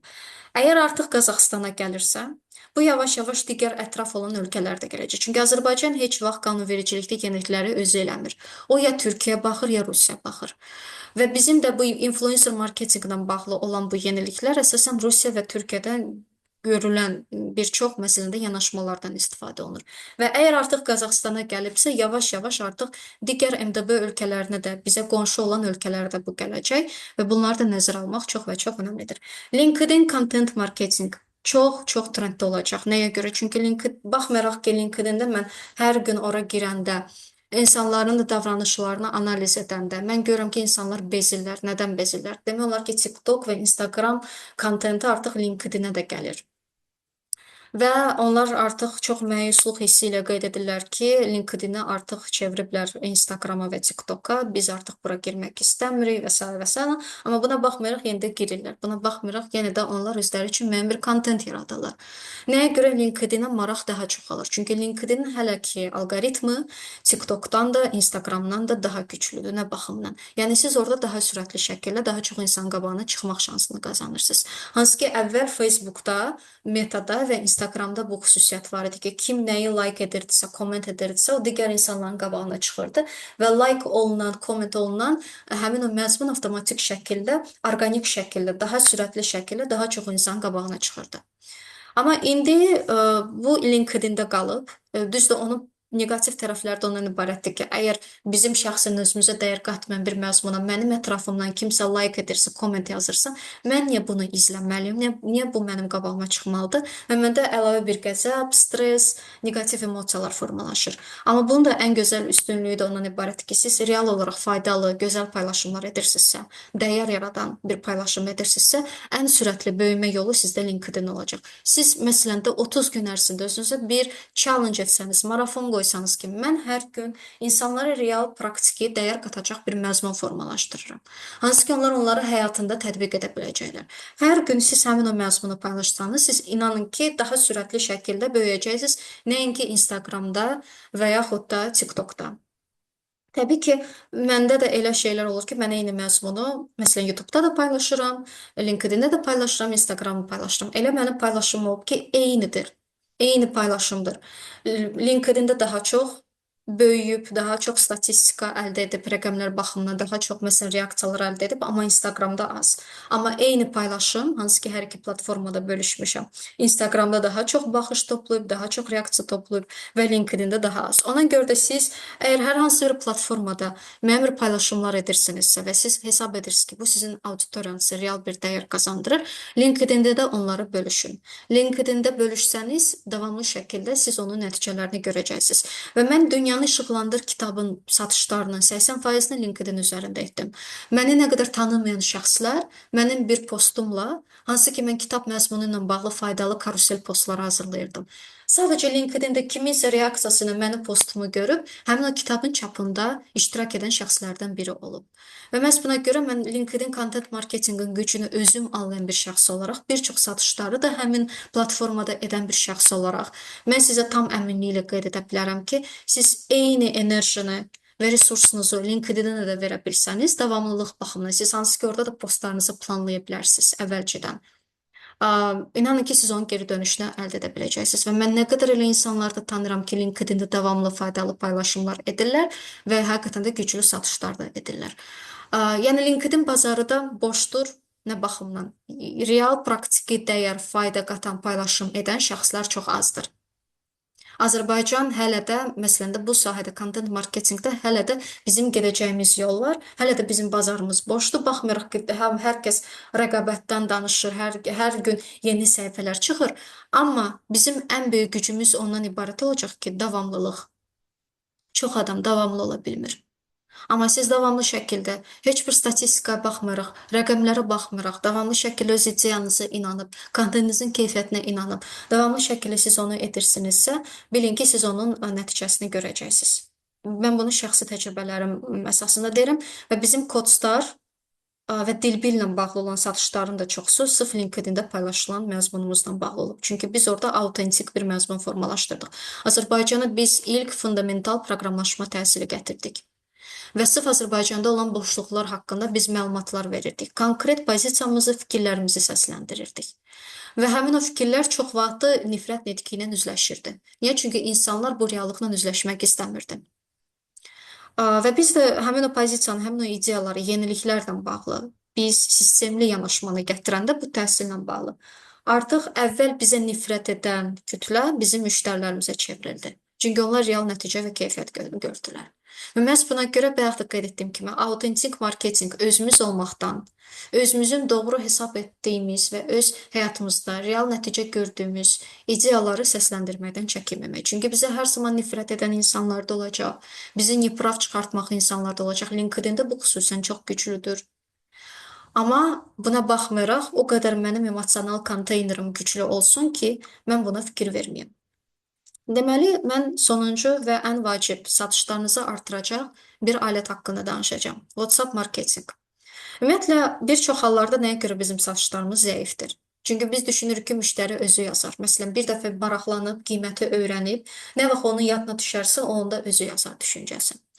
Sonra bir postdan, məsələn, bir şey elan edirik təklifimizlə bağlı sosial şəbəkələrdə. Biz kütləvi satış gözləyirik. İlk elandan bizdə belə bir gözlənti var. O da hansı ki, bayaq da qeyd etdiyim fərziyyələrlə bağlıdır. Hansı ki, çox vaxt həmin o fərziyyələr reallıqdan biraz fərqli olur. Və müştərilərlə əlaqəni daimi iş hesab etmək. Yəni bu işdən çəkinmək. Bunu hansı ki o qeyri-sağlam düşüncə tərzi də yanaşma olaraq ondan ibarətdir ki, mən buna enerji ayırmayım. Bu həddindən artıq çox mənim vaxtımı, enerjimi aparır. Mən ekstra buna vaxt ayırmaq istəmirəm. Mən sizə bunu qeyd edim ki, bu böyük brendlərdə özünü çox göstərir. Onlar data ilə işləmək istəmirlər. Onlar datanı CRM sisteminə əlavə etməyi də belə həddindən artıq çox enerji aparan bir iş kimi və faydasız bir iş kimi görürlər. Və məhz buna görə onlar insan davranışları ilə bağlı bir çox önəmli məqamları itirirlər. Çünki həmin o CRM sistemində biz həmin o datanı görəndə və onu düzgün şəkildə biz analiz edəndə hansı ki o satış nəyi daha çox alıblar, hansı produktları kateqoriya olaraq məsələn də onlar maraq göstəriblər, hansı aylarda ən çox bizim satışlarımız olub və s. və s. və hansı kateqoriyada insanlar bizdən alır, hansı yaş kateqoriyası da, hansı gendera aid, hansı maraqlara aid. Biz bunları hamısını artıq vahid bir sistemdə görəndə biz artıq bilirik ki, sırf bizim brendimizə, sırf bizim xidmət və məhsulumuza ən çox maraq və niyə görə maraq göstərən insanlar kimlərdir? Və biz artıq davamlı şəkildə marketinq strategiyası, kommunikasiya strategiyası üzərində işləyəndə biz artıq bunları nəzərə alırıq. Data, yəni həqiqətən də bizə çox və çox faydalı bir yol xəritəsi göstərir. Mən sizə indi bir nümunə göstərmək istəyirəm. Nə baş verir bir çox yerli brendlərdə. Xaricdə artıq bunun çözümünü yavaş-yavaş tapıblar. Azərbaycana hələ bu yavaş-yavaş gəlir. Amma artıq Baxel, Azal, Cartier, bir çox brendlər yavaş-yavaş artıq WhatsApp marketinqə keçiblər. Nəyə görə? Və sizin üçün də, kiçik brendlər üçün də bu sizin üçün çox gözəl bir böyümə imkanıdır. Əgər siz bu vebinardan sonra həqiqətən də bu aləti növbəti il üçün siz istifadə etmək üçün strategiyanızda istifadə etsəniz, öz sahənizdə olan rəqiblərinizdən daha çox satışlar edəcəksiniz. Çünki bu Azərbaycana yeni gəlir. Çünki biz özümüz bu həll yolunu yaratmışıq yerli öz biznes brendlərimizdə. Biz görmüşük ki, özümüz WhatsApp mesajları göndərəndə danışmadığımız insanlarla, hansı ki maraqlanıblar Dilbir və Kodstar layihəsində, biz gördük ki, bizim satışlarımız artdı. Dedi, aha, biz bunu manual etməyək, biz bu prosesi avtomatlaşdıraq. Və biz başladıq bir alət yaratmağa. Onunla bağlı mən sizinlə bölüşəcəm. Deməli, nə baş verir? Biz yeni auditoriya çıxırıq. Satışlar eləmək üçün bizim yeni auditoriyaya çıxmaq, yeni insanlara çıxmaq çox önəmlidir. Meta, TikTok, influencer'a məsələn reklama pul veririk və yaxud da orqanik şəkildə viral məzmun yaradırıq. Hansı ki, avtomatik şəkildə bizə özü yeni bir insanlar gətirir. Məsələn, reklama pul verdik, investisiya elədik. Məsələn deyirəm $100. 60 min baxış, 300 mesaj və 25 satış əldə etdik. Biz deyirik ki, wow, mən 25 satışı elədim, mən artıq həmin reklama qoyulan pulu da çıxartdım. Bununla da bitir. Qalan 275 insanın datası yığılmır, nömrələri əldə olunmur, onlarla bağlı heç bir məlumatı biz vahid sistemə əlavə etmirik. Və biz həmin 275 insana potensial satış etmək imkanını itiririk və potensial əlavə həmin o satışdan əldə etdiyimiz gəliri də itiririk bir imkan olaraq. İkinci perspektiv nədən ibarətdir? Hansı ki, biz özümüz son aylarda bundan istifadə edirik və satışlarımızı 40%, 60% artmağa bu səbəb oldu. Əlavə olaraq təbii ki. Həmin o 300 mesaj gəlib, insanlar maraqlanırlar sizin təklifinizlə bağlı. Siz hədəf auditoriyanıza reklam məsələndə etmisiniz. Hansı ki, bu çox effektiv alətlərdən biridir ki, Meta həqiqətən də bunu çox yaxşı analiz edib qabağını çıxardır. 300 insanın siz mobil nömrə və digər datalarını toplayırsınız. Və yaxud da birbaşa siz təklif göndərəndə siz qeyd edirsiniz ki, onlar birbaşa sizin WhatsApp nömrənizi, biznes nömrənizə yazsınlar. Və siz onlarla maraqlanırsınız. Məsələn, əgər siz tort işindəsinizsə, siz maraqlanırsınız, sizin ad gününüz nə vaxtdır? Nəyə görə? Ki, və yaxud da sizin ətrafınızdakı olan şəxslərin, məsələn, ad günləri nə vaxtdır? Nəyə görə? Siz onları artıq CRM-ə salandan sonra, siz artıq avtomatik mesajları formalaşdıranda həmin o ad gününə bir neçə gün qalmış özünüz haqqınızda xatırlatmalar edəsiniz. O insan çünki axtaracaq seçimlər. Amma siz artıq özünüz WhatsApp vasitəsilə bu təklifi göndərəndə, siz artıq onun beynində olacaqsınız və çox böyük bir ehtimal olacaq ki, sizin təklif ona uyğun gələcəksə, siz satışlarınızı artırasınız. Hər bir biznes model üçün kateqoriyalar fərqlidir. Amma siz insanlar haqqında həmin o dataları toplayanda və vahid bir sistemə yığanda, siz artıq bilirsiniz ki, bu insanın real ehtiyacı nədir və siz onlara fərdi şəkildə spam mesajları deyil, fərdi şəkildə siz onlara təkliflər göndərirsiniz. və bunlar hamısı avtomatlaşmış şəkildə baş verir. Siz onların adlarını, soyadlarını qeyd edərək onlara uyğun olan bir təklifləri formalaşdırırsınız. Və həmin o təklifləri, reaksiyalar əsasında siz yenidən müəyyən bir analizlər edirsiniz. Spam mesaj nə deməkdir? Spam mesaj odur ki, siz ümumi bir təklif formalaşdırırsınız və kimə gəldi, necə gəldi, siz onu göndərirsiniz. Və burada sizin çox böyük bir riskiniz var ki, sizi bir çox nömrələr bloklasın, spam mesaj göndərən bir nömrə olaraq və siz gələcəkdə artıq meta tərəfindən həmin o toplu mesajları öz müştərilərinizə göndərəndə daha çox bloklanmalarla, restrictionlarla üzləşə bilərsiniz. Məhz buna görə dataları toplayarkən onların icazəsi ilə dataları toplayırıq. Onlara sırf özəl bir məlumatları toplayırıq, icazələrini məsələn soruşa bilər ki, biz sizin üçün məsələn özəl təkliflər hazırlamaq istəyirik. Sırf sizə özəl, bəlkə sizin üçün xüsusi endirimli təkliflər göndərdik. Olarmı ki, məsələn də biz sizin ad gününüzü öyrənək və tam əmin ola bilərsiniz ki, bu data heç kimlə bölüşülməyəcək. 300 nəfərdən, hansı ki, bayaq qeyd etdiyim həmin o meta ilə bağlıdır. Bəlkə də 100 nəfəri sizə vermədi. Amma ən azı 200 nəfərin sizdə datası olacaq. Siz onları vahid bir yerə Excel fayla yığırsınız. Və siz görürsünüz ki, məsələn də onların nömrələri də, ad soyadları da, məsələn də ad günləridir. Və artıq siz bilirsiniz ki, nə vaxt, hansı mesajı, nə vaxt biz göndərə bilərik. Kateqoriyalaşmada hər biznesdə çox fərqli ola bilər. Məsələn, siz kateqoriyalaşdıranda, siz insanlarda, məsələn, psixologiya coaching sahəsidir. Siz soruşursunuz ki, sizi ən çox narahat edən problemlər nədir? İnsanlar kateqoriyalar münasibət problemi, bəzi insanlarda olacaq maliyyə problemi, bəzi insanlar biznes coachinglə maraqlanacaq. Siz onları kateqoriyalara bölürsünüz. Münasibət coachinglə bağlı olan təkliflərinizi ancaq münasibət problemi, ehtiyacı yaşayan insanlara göndərirsiniz. Pul və biznes coaching deyil. Məhz buna görə burada kateqoriyalaşma çox önəmlidir ki, siz icazəli, hədəfli və ən əsası siz bunu ölçülə bilən bir kommunikasiya üçün edirsiniz. Nəyə görə ölçülə biləndir? WhatsApp toplu mesaj və nəyə görə mədəni kodlarımıza ən yaxındır? SMS marketinq, SMS-ləri açmırıq və SMS-də biz SMS-i göndərən insanla ünsiyyətə girə bilmirik. Çox vaxtı. Çünki bir məna olaraq no reply avtomatlaşmış bir rejimdə göndərilir. Sadəcə təklif göndərmək üçün bir tərəfli kommunikasiyadır. Email marketinq işləmir. Çox aşağıdır faiz konversiya. Eyni insanlara adicə bu pulsuz proqramla bağlı mən e-mail göndərəndə komandamızla bir yerdə və WhatsApp vasitəsilə göndərəndə. Eyni insanlar da e-maili açmırdılar, WhatsAppla dərhal onlar bizlə kommunikasiya girdilər. Və bu proqrama da belə qeydiyyatın çoxluğu WhatsApp-la göndərilən mesajların sayəsində oldu. Okey, Instagramdan da gələnlər oldu, e-maildan da var idi, cüzi də olsa da var idi. Məsələn, LinkedIn-dən də qoşulanlar da var idi. Tövsiyə ilə də təbii ki var idi, çünki tövsiyə ilə bağlı orada bir qeyd var idi, qeydiyyat formunda. Amma 90%-dən çoxsu WhatsApp marketinq idi. Bu artıq özü belə bizim mədəni kodlar haqqında çox önəmli bir datadır. Və siz əgər bir ekspertsinizsə və yaxud da hər hansı bir məhsul satışını edən bir brendin yaradıcısısı, siz dataları bir yerdə toplayıb WhatsApp marketinqi icazəli və hədəfli bir şəkildə edə bilsəniz, siz bir çox rəqiblərinizdən daha çox satışlar edə biləcəksiniz və daha çox brendinizi onların beynində gücləndirə biləcəksiniz. Çünki siz onlara birbaşa xitab edirsiniz. Nəyə görə bu çox işləyir və bizim də satışlarımız artırdı? Çünki meta o qədər reklam yönümlü oldu ki, o artıq orqanik məzmunu ona artıq sərf eləmir. Çox insana çatdırmaq, ona sərf edir ki, daha çox insanlar metaya pul versinlər ki, o daha çox hədəf yönümlü bir auditoriya çıxsın. Əslində bu gözəl bir strategiyadır. Yəni, məsələn də siz metaya pul verirsiniz, bilirsiniz ki, bu ancaq hədəf yönümlü, hədəf auditoriyamıza çıxacaq. Siz bilirsiniz ki, təklifiniz kimə fayda olacaq. Məsələn də çox adama çıxır, sizə müraciət gəlir, maraq olur və siz satış edirsiniz.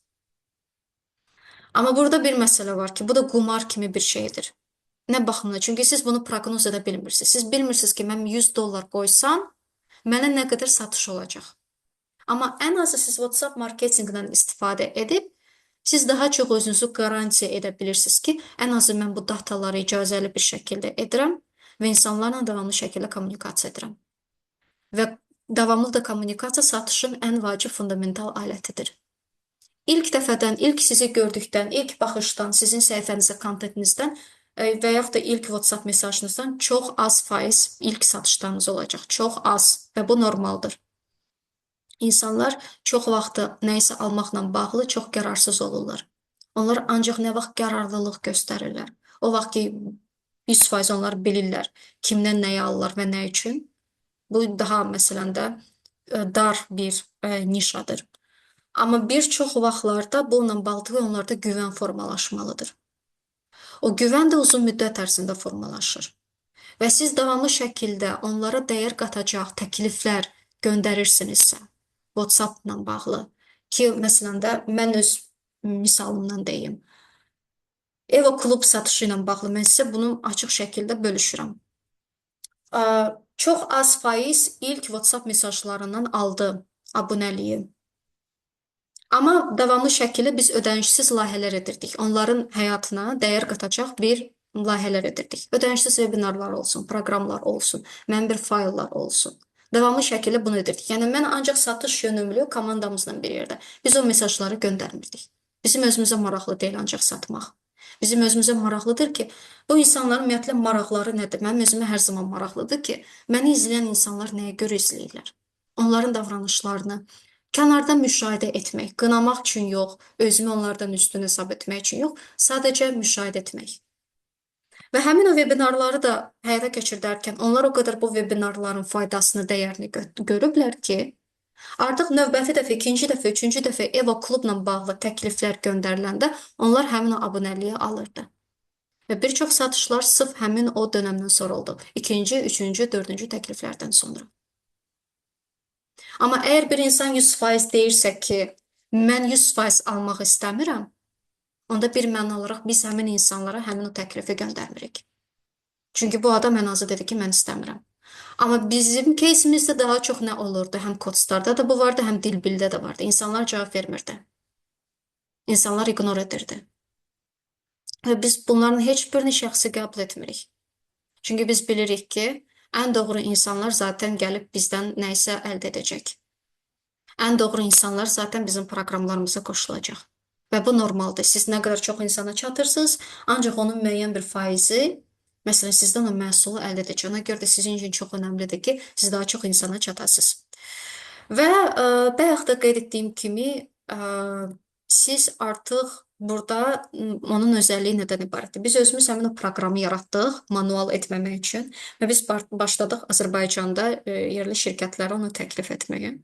Bir çox brendlər bunu qəbul etdi və satışlarını artdı. Çünki biz özümüzdə bunu müşahidə eləmişik və özümüzdə istifadə. Biz hətta özümüzdə heç bir şirkətlərə, yerli brendlərə bunu satmaq istəmirdik. Həqiqətən dedik ki, elə özümüz istifadə edək də, niyə biz bunu kiməsə satırıq? Amma sonra biz görəndə ki, əslində yerli brendlər nə qədər büdcələr ayırırlar, nə qədər keyfiyyətli işlər görürlər. Amma onların işləri çox vaxt insanlara çatmır. Biz bunu o qədər yerli sahibkarlardan eşitməyə başladıq ki, onların istəyi ilə biz bunu artıq açıq bazara çıxartmağa başladıq. Amma ilkin olaraq nə yalan deyim, biz bunu çıxartmaq istəmədik. Çünki bu bizim satışlarımızı çox gücləndirirdi və xüsusən də bizə rəqib olan məsələndə bir çox şirkətlər var idi, bir çox brendlər var idi, hansı ki əldə etmək istirdi. Biz onları satmaq istəmirdik. Amma sonra biz bir brainstorm edəndən sonra, daha sistemli baxandan sonra egomuzu qoyduq kənara. Qeyd etdik ki, okey də, ən azı məsələn də birincisi özümüz də qazanacağıq, çünki burada satış prosesi olacaq, əlavə gəlir modelidir.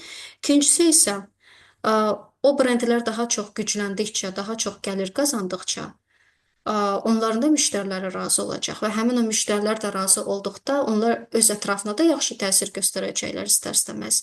Və bu da istər-istəməz bizə bağlı olacaq. Biz çünki digər şirkətləri, hansı ki eyni sahədə fəaliyyət göstərir, nə qədər biz ağ-qara baxmaq istəsək də belə onlar bizim rəqibdir, biz onlardan qabaqda olmalıyıq və s. və s. Amma real həyatda, real biznes həyatda o nədən ibarətdir ki, biz rəqib olaraq əslində bir yerdə böyük bir ekosistemin daha sağlam şəkildə olmasına fəaliyyət göstəririk. Biz aktyor kimi böyük bir ekosistemdə biz bir yerdə bir komanda olaraq fəaliyyət göstəririk. Biz artıq öz biznesimizi düşüncə tərzi egosundan biz keçdik ekosistem düşüncə tərzinə. Biz zaten bunu sınamışdıq o rəqəmsallaşdırma məsələsində. Digər rəqib şirkətlərdə rəqəmsallaşdırma baxımından ki, onların işləri və satışları daha çox güclü getsin. Amma biz sırf bu məhsulun özündə belə bir potensial gördüyümüz üçün sadəcə bir misal sizə söyləyim. Yaxın Şərqdə artıq hər kəs WhatsApp marketinqdən istifadə edir. Mən bir dəfə artıq özüm Forbes forumunda iştirak edəndən sonra mənim datam onların bazasında var. Onlar artıq mənə hər ay öz təkliflərini göndərirlər WhatsApp-a. Hər ay. Və bu artıq o deməkdir ki, Azərbaycana da yavaş-yavaş bu gələcək. Və siz bu proqramdan istifadə edərək individual şəkildə göndərirsiniz, ad, familiyanı, onlara özəl bir təkliflər göndərirsiniz. Bu nə ilə bağlı bilər? Bu hər hansı bir endirim kampaniyaları ola bilər. Bu hər hansı bir xatırlatmalar, mesajlar ola bilər. Sizin hər hansı bir özəl təklifləriniz varsa, özəl xəbərləriniz varsa, hansı ki, siz onu öz müştərilərinizlə bölüşmək istəyirsiniz özəl bir şəkildə. Ki, məsələn, bəlkə də elə bir gözəl xəbər almısınız. Məsələn, qeyd edə bilərsiniz ki, sizin brendinizin ikinci filialı açılıb və siz bu xoş xəbəri öz müştərilərinizlə bölüşürsünüz və müştərilər buna görə çox şad olurlar. Təbii ki, çoxları ignor edə bilər, normaldır. Bunu qətiyyən heç bir ignor olunan bir şey biz şəxsi qəbul etmirik, normaldır. Amma mütləq sizə cavab verən, sizin bu kampaniyalarınızdan alış-veriş edən şəxslər olacaq. Onları çünki çox maldır. Çünki onlar elə belə sizin bazanıza da gəlməyiblər. Hər kəsdə bu fərqlidir CRM sistemi. Siz özünüz ilkin başlaya bilərsiniz Excel fayldan.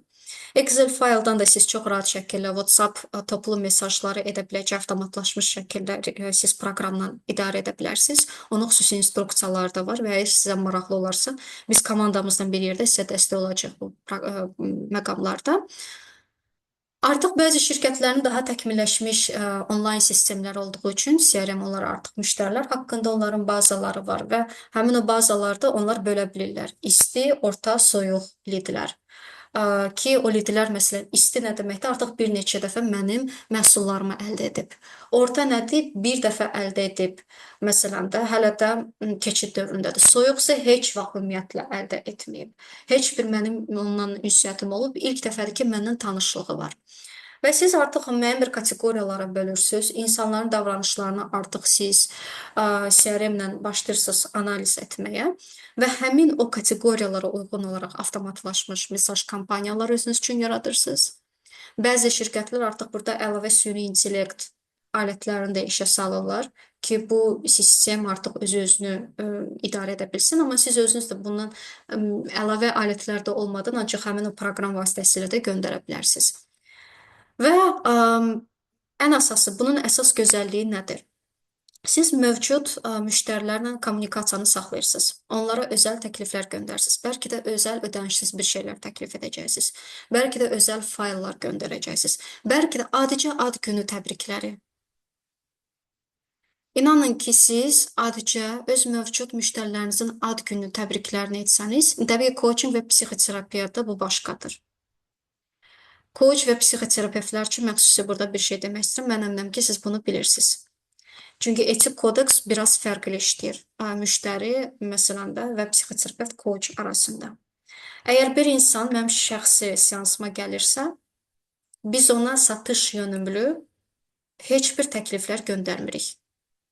Coach və psixoterapevtlər üçün bu necə işləyə bilər? Ən effektiv şəkildə. Siz hər hansı bir təlimlər edirsiniz, marafonlar edirsiniz, kütləvi təlim proqramları edirsinizsə və ora sizə lidlər, kontaktlar gəlirsə, siz onları WhatsApp toplu mesajlar üçün siz istifadə edə bilərsiniz. Ad günü təbriklər də ola bilər, endirim kampaniyaları, siz yeni proqramlarınız da ola bilər.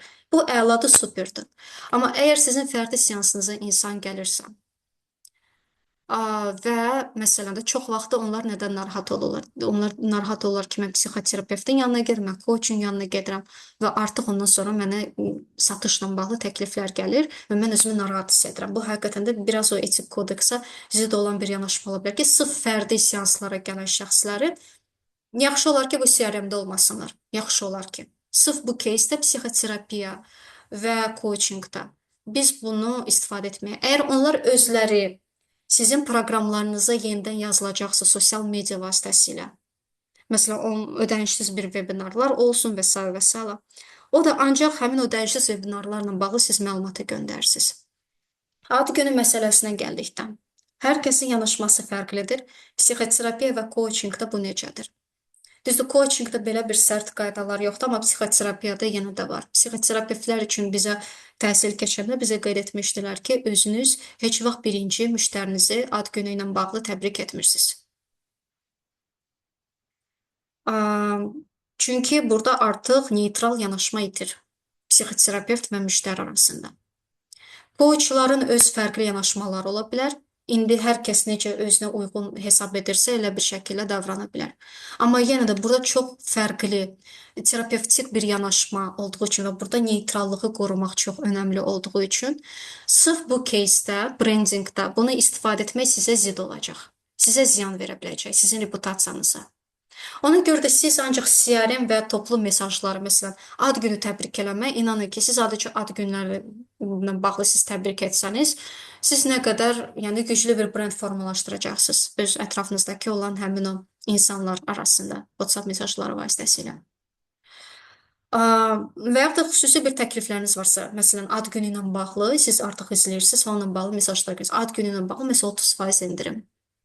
8 martla bağlı endirim, məsələn.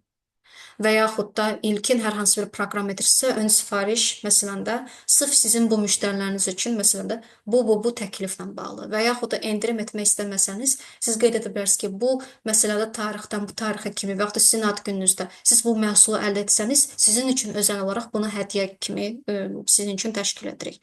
Yəni, əsas odur ki, insan nəsə özü üçün də əldə etsin. Bu çox və çox önəmlidir. Və siz artıq bunları davamlı şəkildə etdikdə, siz artıq satışlarınızı sistemli şəkildə gətirirsiniz. Çünki ancaq biz metaya pul verəndə və o dataları toplanmayanda təsəvvür ki, 300 mesajdan 275 nömrəni biz ignor edəndə sanki biz onları bir zibil qutusuna atırıq. Hansı ki, orada çox böyük bir potensial var satışlar etmək üçün. Və biz davamlı şəkildə o ki, investisiya edirik yeni liderlər əldə etmək üçün, yeni kontaktlar əldə etmək üçün, auditoriyamızı, bazamızı genişləndirmək üçün. Və bizim də ən böyük səhvimiz ondan ibarət ki, bizim fokusumuz ancaq genişləndirməyə doğrudur. Həmin o mövcud olan baza ilə kommunikasiyanı itiririk. Amma sistemli satış hər zaman bu kommunikasiyanın sağlam şəkildə saxlanılması ilə bağlıdır.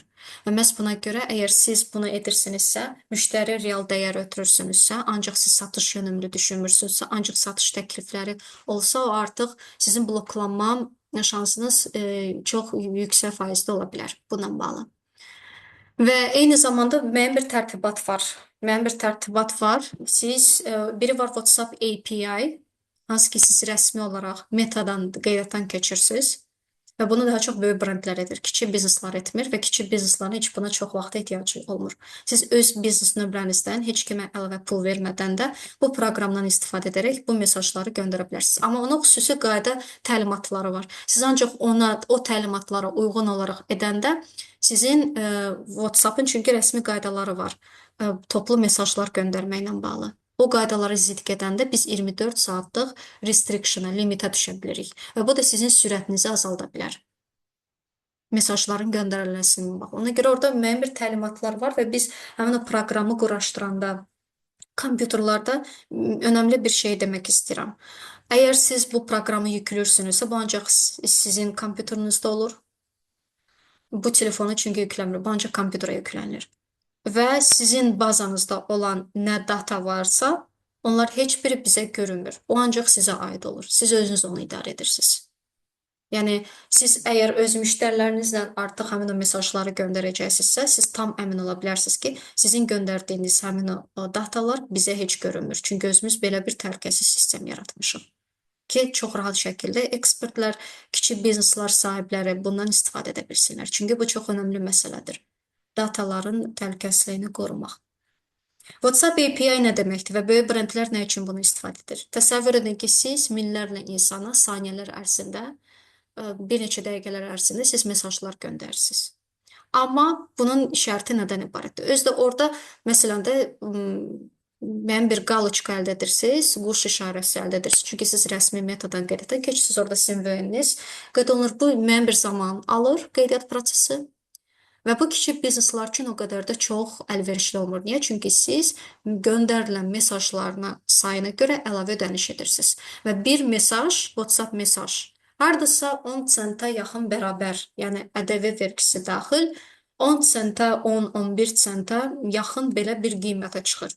Məsələn, sizin bazanızda 400 nəfər varsa, siz hardasa 40 dollar əlavə ödəniş etməlisiniz ki, bu kampaniyanı keçirdəsiniz.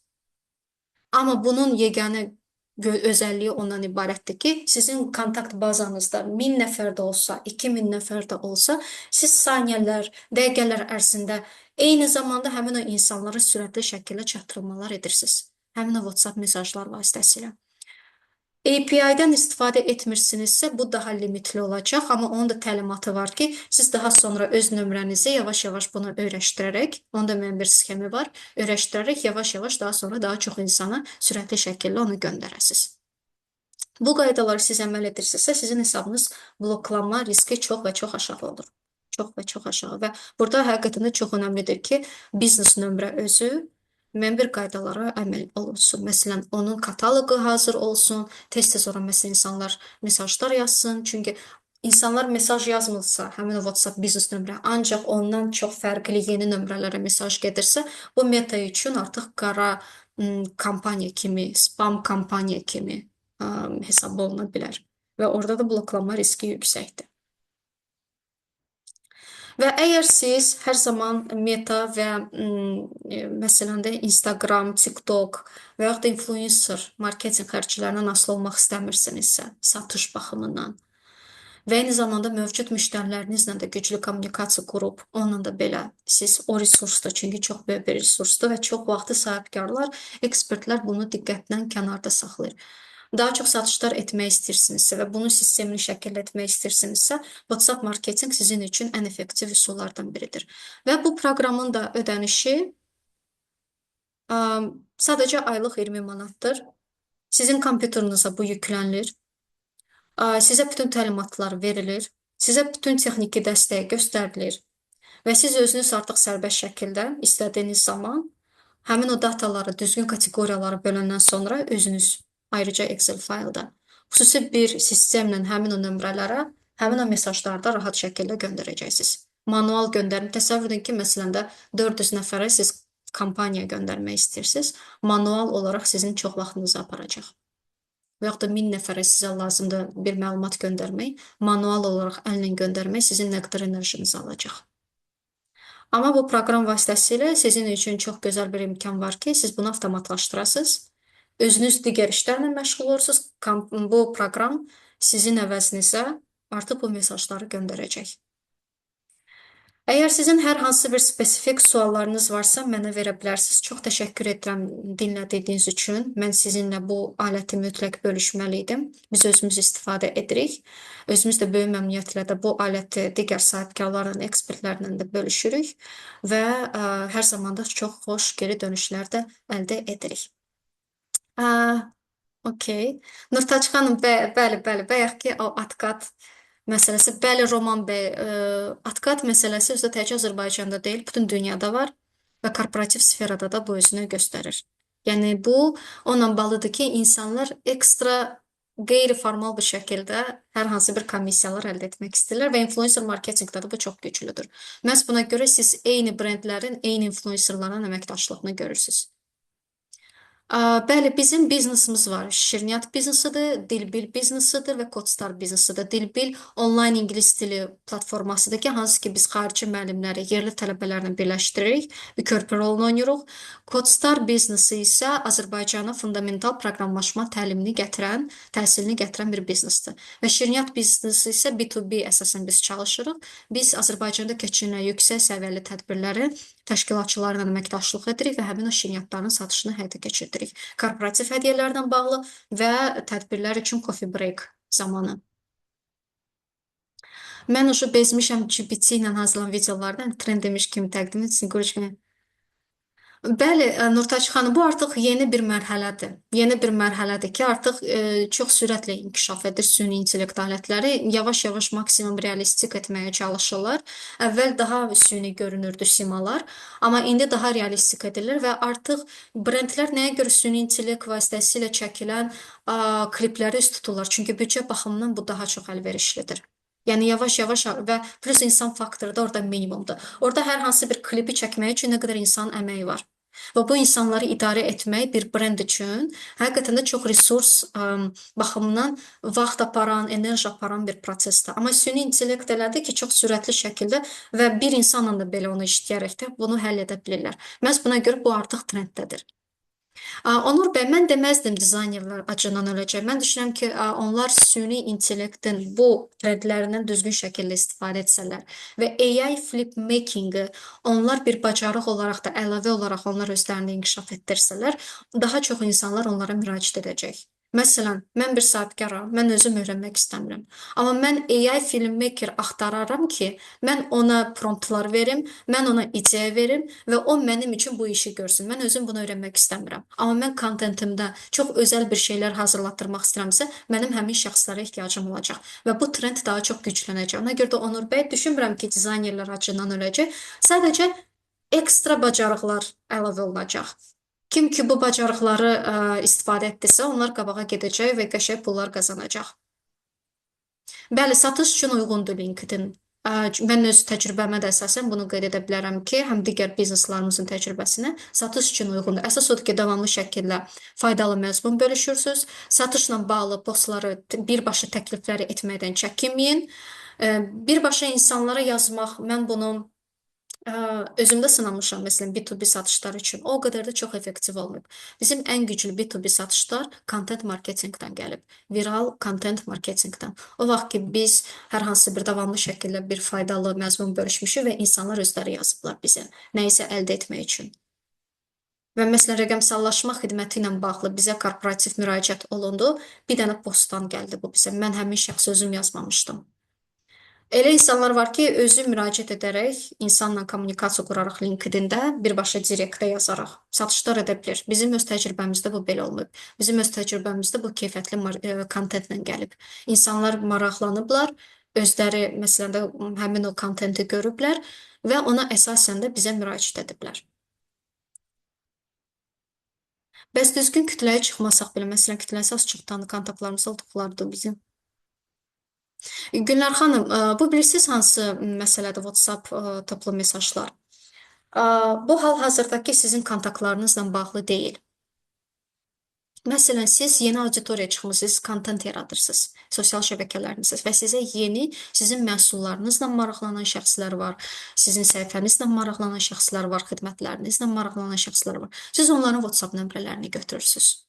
Çünki konkret olaraq sizin brendiniz onlara artıq maraqlı gəlir və siz onların icazəsi ilə onların WhatsApp nömrələrini götürürsüz ki, onları vahid bir yerə yığırsınız, kateqoriyalaşdırırsınız və artıq sizin təklifləriniz olunca onları göndərirsiniz. Mən məsələn açıq şəkildə deyəcəm, mən heç vaxt öz kontaktımda olan şəxslərə WhatsApp mesajları göndərməmişəm. Niyə? Çünki mən çox yaxşı bilirəm ki, onlara maraqlı deyil. Əgər siz bilirsiniz ki, həmin insanlara maraqlı deyil təklifiniz, təbii ki, ona enerji həsr etməyin. Mən bayaq qeyd etdiyim proses nədən ibarət edir? Biz məsələn də metaya, məsələn də reklama biz pul veririk, yeni məsələn də nə qədər insan gəlir. Və yaxud da gündəlik həyatda məsələn də bizim səhifəmizə direktdə nə qədər insan yazır. Siz onların WhatsApp nömrələrini götürərək yavaş-yavaş onlarla həmin o kommunikasiyanı edə bilərsiniz. Hal-hazırdakı mövcud kontaktlar, əgər bilirsiniz ki, onlara sizin təklif maraqlı deyil, təbii ki, onlara göndərmə ehtiyac yoxdur. O sizin zamanınızı aparacaq.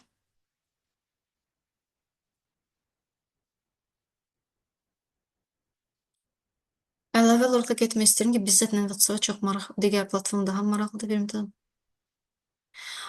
Gülnar xanım, baxır kimdir sizin hədəf auditoriyanız. Əgər sizin hədəf auditoriyanız Z nəslidirsə, mən razıyam bir məqamda ki, onlar WhatsApp-a çox maraq göstərmirlər.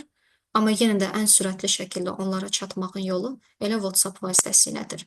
Çünki məsələn e-maili onlar məsələn biz e-mail marketinqdən də istifadə etmişik, SMS-dən də istifadə etmişik. Biz content marketinqdən hər gün istifadə edirik. Mən demirəm ki, biz content marketinqi ümumiyyətlə biz yığışdıraq, qətiyyən yox. Çünki biz yeni lidləri həmin o content vasitəsilə məsələn də biz əldə edirik.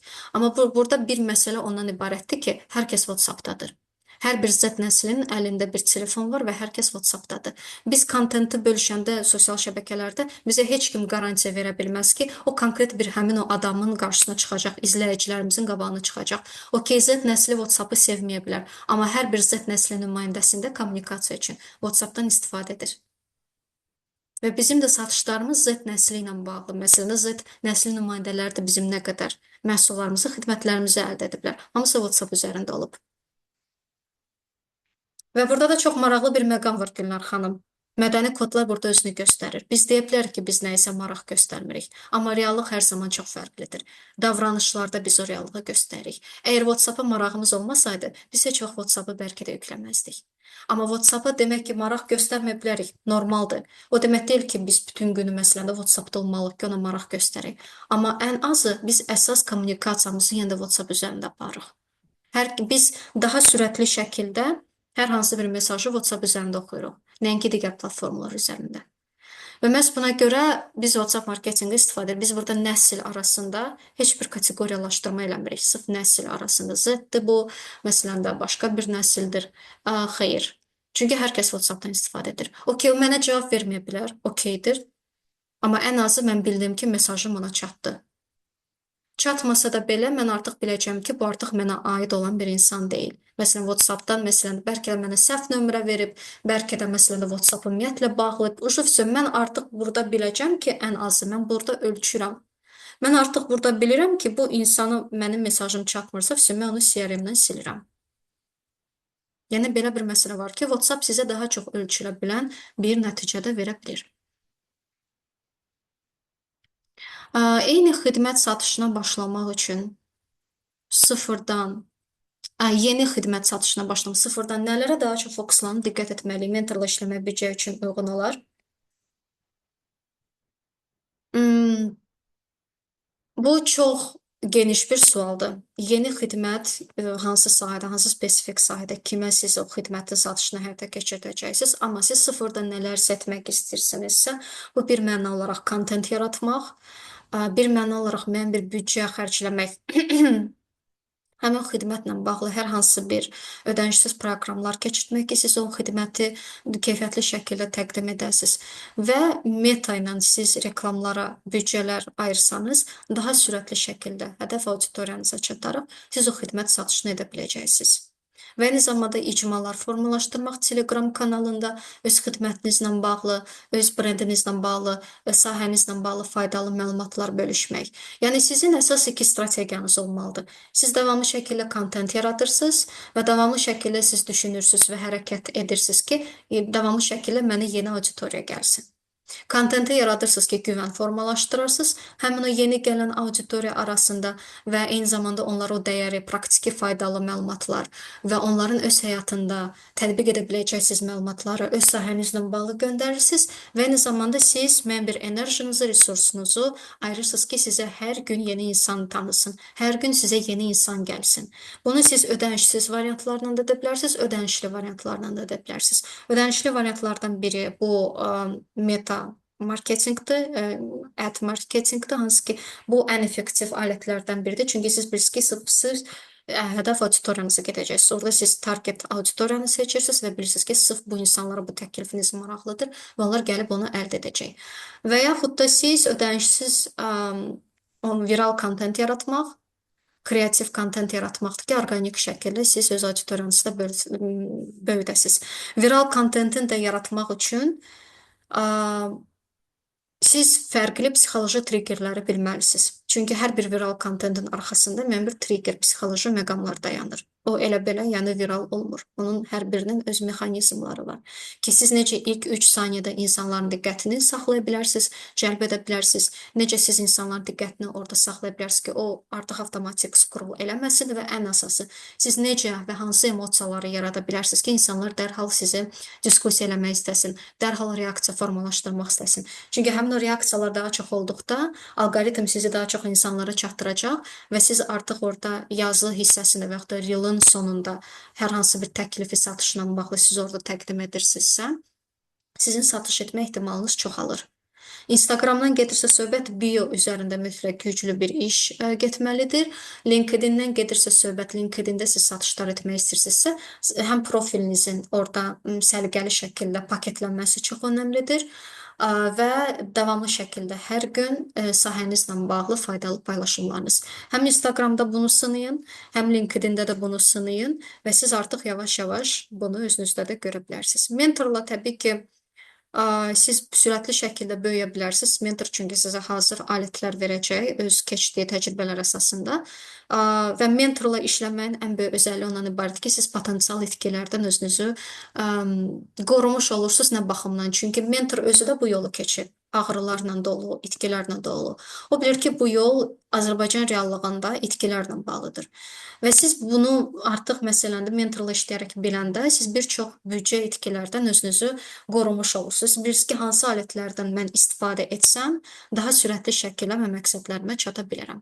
Və məhz buna görə mentorla işləmək bəli uyğundur, amma o qədər də elə sahibkarlar var ki, mentorsuz da böyüyüblər, amma buna daha çox zaman, daha çox əsəb, daha çox səbir, daha çox resurs, daha çox enerji onlar xərcləyiblər. Yəni hər kəs də özü üçün də o fərqli seçimləri edir. Yəni heç bir seçim də 100% səhv və yaxud da doğru deyil. İndi hər kəs özünə uyğun olaraq da o seçimləri də edir. Təşəkkür edirəm sualınız üçün. Çox sağ olun Sevda xanım. Təşəkkür edirəm. Yaqut xanım, təşəkkür edirəm. Pərvanə xanım, Ulduz xanım. Çox sağ olun Roman bəy. Təşəkkür edirəm. Bəli, bəli Nurtaç xanım, elə əsas da trend bu olacaq. 2026-cı ildə bəli, süni intellektlə bağlı kontent nə qədər çox güclənsə də belə, amma yenə də o perfeksionizmdən kənar olan həmin o insan simalarını görmək hər zaman insanlara xoşdur. Ən az onlar unikallıq görürlər. Çünki süni intellektdə artıq o funksiyada gəlib ki, biz insanların üzlərinin bəzilərini qüsurlu kimi göstərək. Sneguriçka ona görə trenddə oldu. Sneguriçkanın çünki siması maksimum təbii simaya yaxındır. Və insanlar ona reaksiya göstərir. Onlar birinci inanmırdılar ki, bu süni intellektdir. Və süni intellektin də trendi ona doğru gedir. Əvvəl məsələn də çox parlaq, dərisi 100% təmiz olan simalar göstərirdisə, belə kukla kimi də, belə cizgi filmlərdə gördüyümüz. İndi isə onlar maksimum realistik üzlər hazırlayırlar və bu artıq kliplərdə tez-tez istifadə olunmağa başlayır. Amma insanların yaratdığı yenə də məzmun trenddə olacaq. Çünki biz artıq yavaş-yavaş onun üçün darıxmağa doğru gedirik. Çox sağ olun Güney xanım. Bəli, satış üçün bir məna olaraq kontent. Çünki satış üçün ən önəmli məsələ güvən. Sizi tanımalıdırlar, sizə güvənməlidirlər ki, sizdən nəsə əldə etsinlər. O da kontent yaratmaqla bağlıdır. Siz kontent marketinqin psixologiyasını bilməlisiniz ki, mən necə bir formada kontent yaradım ki, insanlara toxunsun, insanlarla emosional bağ mən onu formalaşdırım. Yəni siz davamlı şəkildə kontent yaradırsınız, kontent yaratmaq güvən və yeni lidlər toplamaq, yeni kontaktlar, yeni insanlara çıxmaq. Hər gün siz bunun üzərində işləməlisiniz ki, sizə hər gün səhifənizə yeni insanlar gəlməlidir. Yeni insanlara siz çıxmalısınız. Biznesə başlayanlar üçün ən önəmli məqam düşüncə tərzidir. Minimum fərziyyə, maksimum test. Bunu mən başlayanda qeyd etmişdim ki, biz ilk növbədə ego müdafiə mexanizmları üzərində işləməliyik. Çünki çox vaxt satış və marketinqin zəif olmasının ən vacib səbəbi bir insan olaraq şəxsi brendinqdə də bu özünü göstərir. Bizim egomuzdur. Egomuz çox vacib qərarlarda bizə müdafiə etməyə çalışır və biz o qərarları verməyəndə sonra başqa rəqiblər də biz o qərarların cəsarətli kontent ideyaların reallaşmasını görəndə biz sonra özümüzdən sonra çox peşman oluruq. Ona görə də sizə dərhal ideya gələn kimi onu reallaşdırın.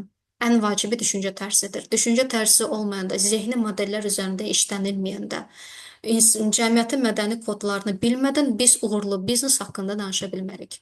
Siz nə qədər alətlər haqqında bilirsinizsə bilin, əgər düşüncə tərzi reallığa adaptasiya etməkdən çətinlik çəkirsə, mədəni kodları bilmiriksə, yeniliklərə açıq deyiliksə, böhranlara hazır deyiliksə, biznes bizim üçün çətin olacaq. Çünki biznes bizi növbəti təkamül mərhələlərə doğru aparır və təkamül də hər zaman ağır böhranlarla bağlıdır. 8 illik fəaliyyət göstərən bir sahibkar olaraq yerli Azərbaycan reallığında heç bir kursdan, heç bir kitabdan bunları öyrənməyən bir sahibkar olaraq mən bunu sizlə bölüşürəm.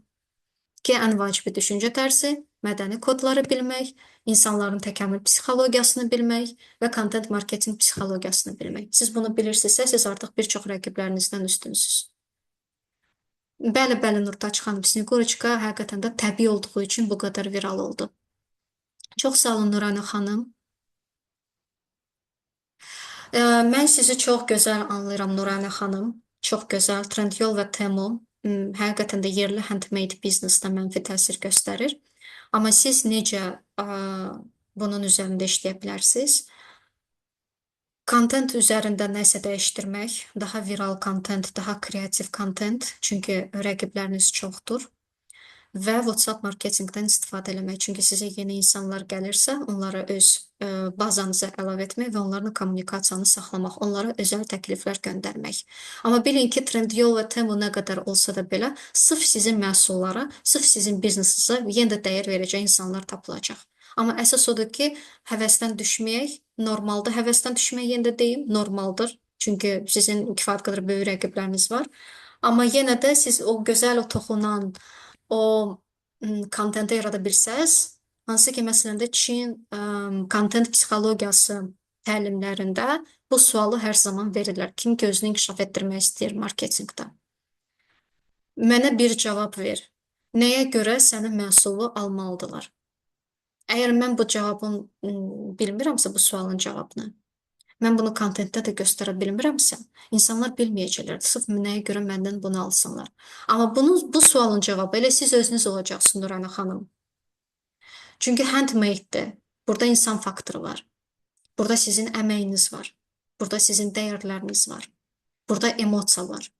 Siz əgər bunu kontentinizdə göstərə bilirsinizsə, insanlar sırf sizə görə məhsul alacaq, məhsula görə yox. Və əgər siz bunu düzgün şəkildə kontentdə göstərə bilsəniz, sizin satışlarınız artacaq. Çünki burada daha çox şəxsi brendinq gedir. O sizin artıq şəxsinizlə, sizin yaratdığınız bir məhsuldur ki, məhsulun da öz kontenti var, keyfiyyəti ilə bağlı, özəlliyi ilə bağlı. Amma bu məhsulun arxasında nə dayanır? İnsanlara bu daha çox maraqlıdır. Siz dayanırsınız. Nəyə görə bu brendə gəlmisiniz? Sizin hekayəniz nədir? Nəyə görə bu məhsulları yaradırsınız? Niyə sırf insanlar sizdən alsınlar? Bu məhsulun arxasında nə dayanır? Bunları əgər kontent psixologiyasının alətlərini nəzərə alaraq siz doğru hədəf auditoriyanıza siz bunu yönəldə bilsəniz, siz Trendyoldan və Temudan daha çox üstünlük qazana bilərsiniz. Onun öz auditoriyası var Trendyol və Temunun, hansı ki onlara maraqlı, onlara ancaq qiymət maraqlıdır. Amma sırf sizə özəl auditoriya, sırf onlar özləri də belə sırf sizə görə gələcəklər. Mən o qədər elə əl işləri hazırlayan şəxslər tanıyıram ki, onlar davamlı şəkildə LinkedIn-də paylaşım edərək öz əl işlərini davamlı şəkildə heç bir şeydə motivasiyadan düşməyərək. Onlar korporativ sifarişlər əldə ediblər. Şirkətlər onlara müraciət edir. Yəni siz şirkətlərlə də belə əməkdaşlıq edə biləcəksiniz. Əgər kontentiniz zəngin olacaqsa, diqqət cəlb edən olacaqsa. Və hər hansı bir kontenti bölüşmədən öncə bu sualı özümüzə vermək. Mən bu kontentə özüm baxanda özüm emosiya əldə edirəmmi? Belə neytral müşahidəçi olaraq. Bu kontent mənim özümə təsir göstərirmi? Əgər sizin özünüzə təsir göstərmirsə, emosional olaraq, onda onun ehtimalı çox və çox azdır ki, o daha çox auditoriya çıxacaq. Yəni bunları nəzərə almaq çox önəmlidir.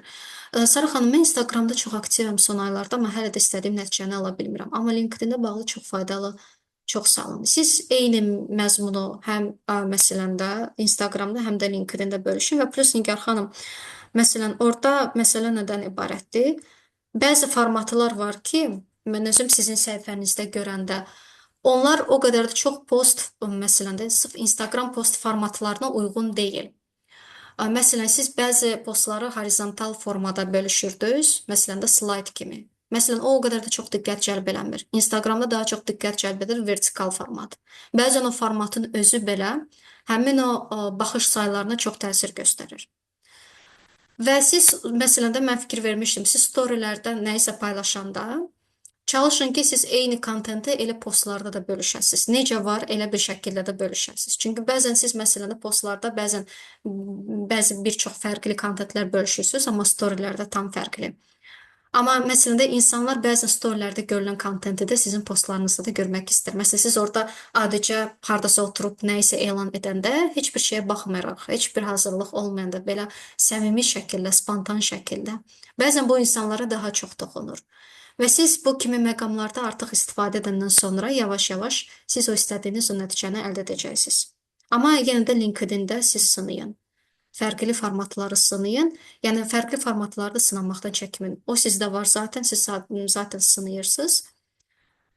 Siz özdə bir ara ödənişli reklamlardan da istifadə etmişdiniz. Yəni ödənişli reklamlar düzdür, müəyyən bir sizə də dəstək ola bilir, daha çox hədəf auditoriyaya çıxmaq üçün. Amma bu xüsusiyyət də var ki, Nigar xanım Metanın özündən. Bir neçə dəfə biz artıq ödənişli reklama pul verəndən sonra Meta artıq hər zaman bunu bizdən istəyir və orqanik şəkildə böyüməyə bizə o qədər də çox dəstək olmur. Amma siz yenə də ruhdan düşməyin. LinkedIn-ə də siz fokuslana bilərsiniz, YouTube Shorts-a da gələ bilərsiniz. Fərqli platformalarda eyni kontenti sınamaqdan da çəkinməyin. Fidan xanım, mən daha öncə bir neçə il öncə aktiv LinkedIn istifadəçisi idim, amma o zaman sahəm tamam başqa idi. İndi yenidən LinkedIn sesim yeni hesab açsam. Bunun fərqi yoxdur Fidan xanım. Fərqi yoxdur. Köhnə hesabınızda o var ki, sizin artıq auditoriyanız var. Böyümək üçün daha çox sizin şansınız var. Yəni onun fərqi yoxdur. Siz yeni hesabı açırsınız, köhnə hesab. Əsas odur ki, davamlı şəkildə paylaşımlar edəsiniz. Davamlı şəkildə paylaşımlar edirsinizsə, zaten lazım olan insanlar sizə gələcək. Yəni LinkedIn o baxımından, alqoritm baxımından digərlərinə baxanda daha rahatdır. Əsas odur ki, davamlı şəkildə paylaşımlar olsun. Yəni eyni enerjini biz LinkedIn-ə versək, həqiqətən də daha çox biz rezultatlar qazana bilərik. İlk dəfə sizi karantin vaxtında tanıdım. O vaxtdan bəzən aktiv, bəzən izləmişəm, amma hər zaman təşəkkür edirəm. Mhm. Çox təşəkkür edirəm. Mənim üçün çox dəyərli oldu. Xoş gördük sizi. Mənim üçün çox xoşdur sizdən bu rəyi almaq və mən də sizə hər şeyin ən gözəlini arzu edirəm. Çox təşəkkür edirəm dəyər verdiyiniz üçün. Səriyə xanım çox sağ olun, Mətanət xanım, Nuranə xanım, Nigar xanım, Fidan xanım təşəkkür edirəm. Əgər suallarımız bu qədərdirsə, biz yavaş-yavaş buyurun Coşqun bəy, mən sonuncu suala cavab verim, artıq sonra mən sonlandıracağam görüşü. Buyurun.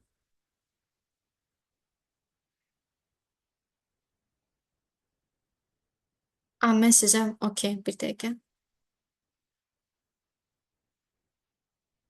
Mən sizə deyəsən. Aha, buyurun Aa, Coşqun. Salam Sara xanım. Öncə təşəkkür edirəm. Həqiqətən də çox maraqlı təqdimat idi.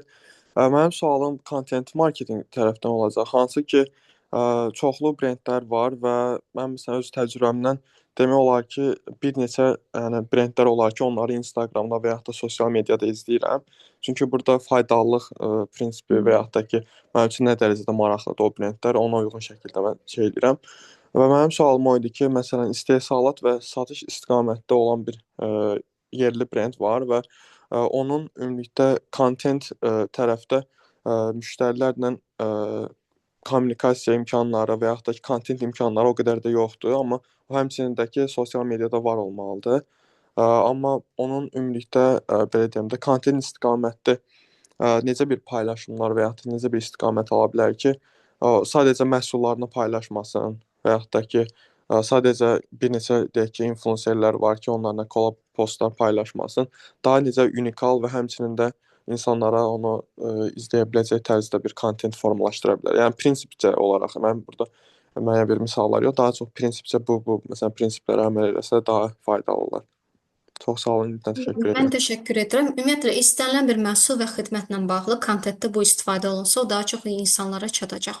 İstənilən bir sahədə hansı ki biz bunu edə bilərik. Məsələn, spesifik bir sahə var, hansı ki o sahə üzrə məhsul və yaxud da xidmət istehsal olunur. Sırf həmin sahə ilə bağlı insanlara hər hansı bir həyatlarında tətbiq edə biləcək faydalı məsləhətlər, faydalı məlumatlar. Məsələn, su istehsal olunur. Məsələn, sadəcə bir example kimi, bir misal olaraq deyirəm.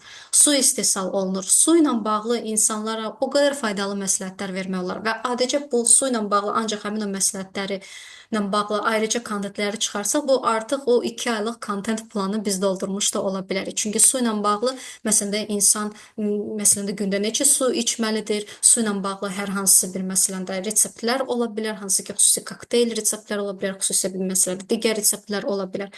Və yaxud da su ilə bağlı, məsələn, suyu, məsələn də buz formasına biz necə dönüşdürə bilərik ki, o bizim sağlamlığımız üçün maksimum faydalı olsun.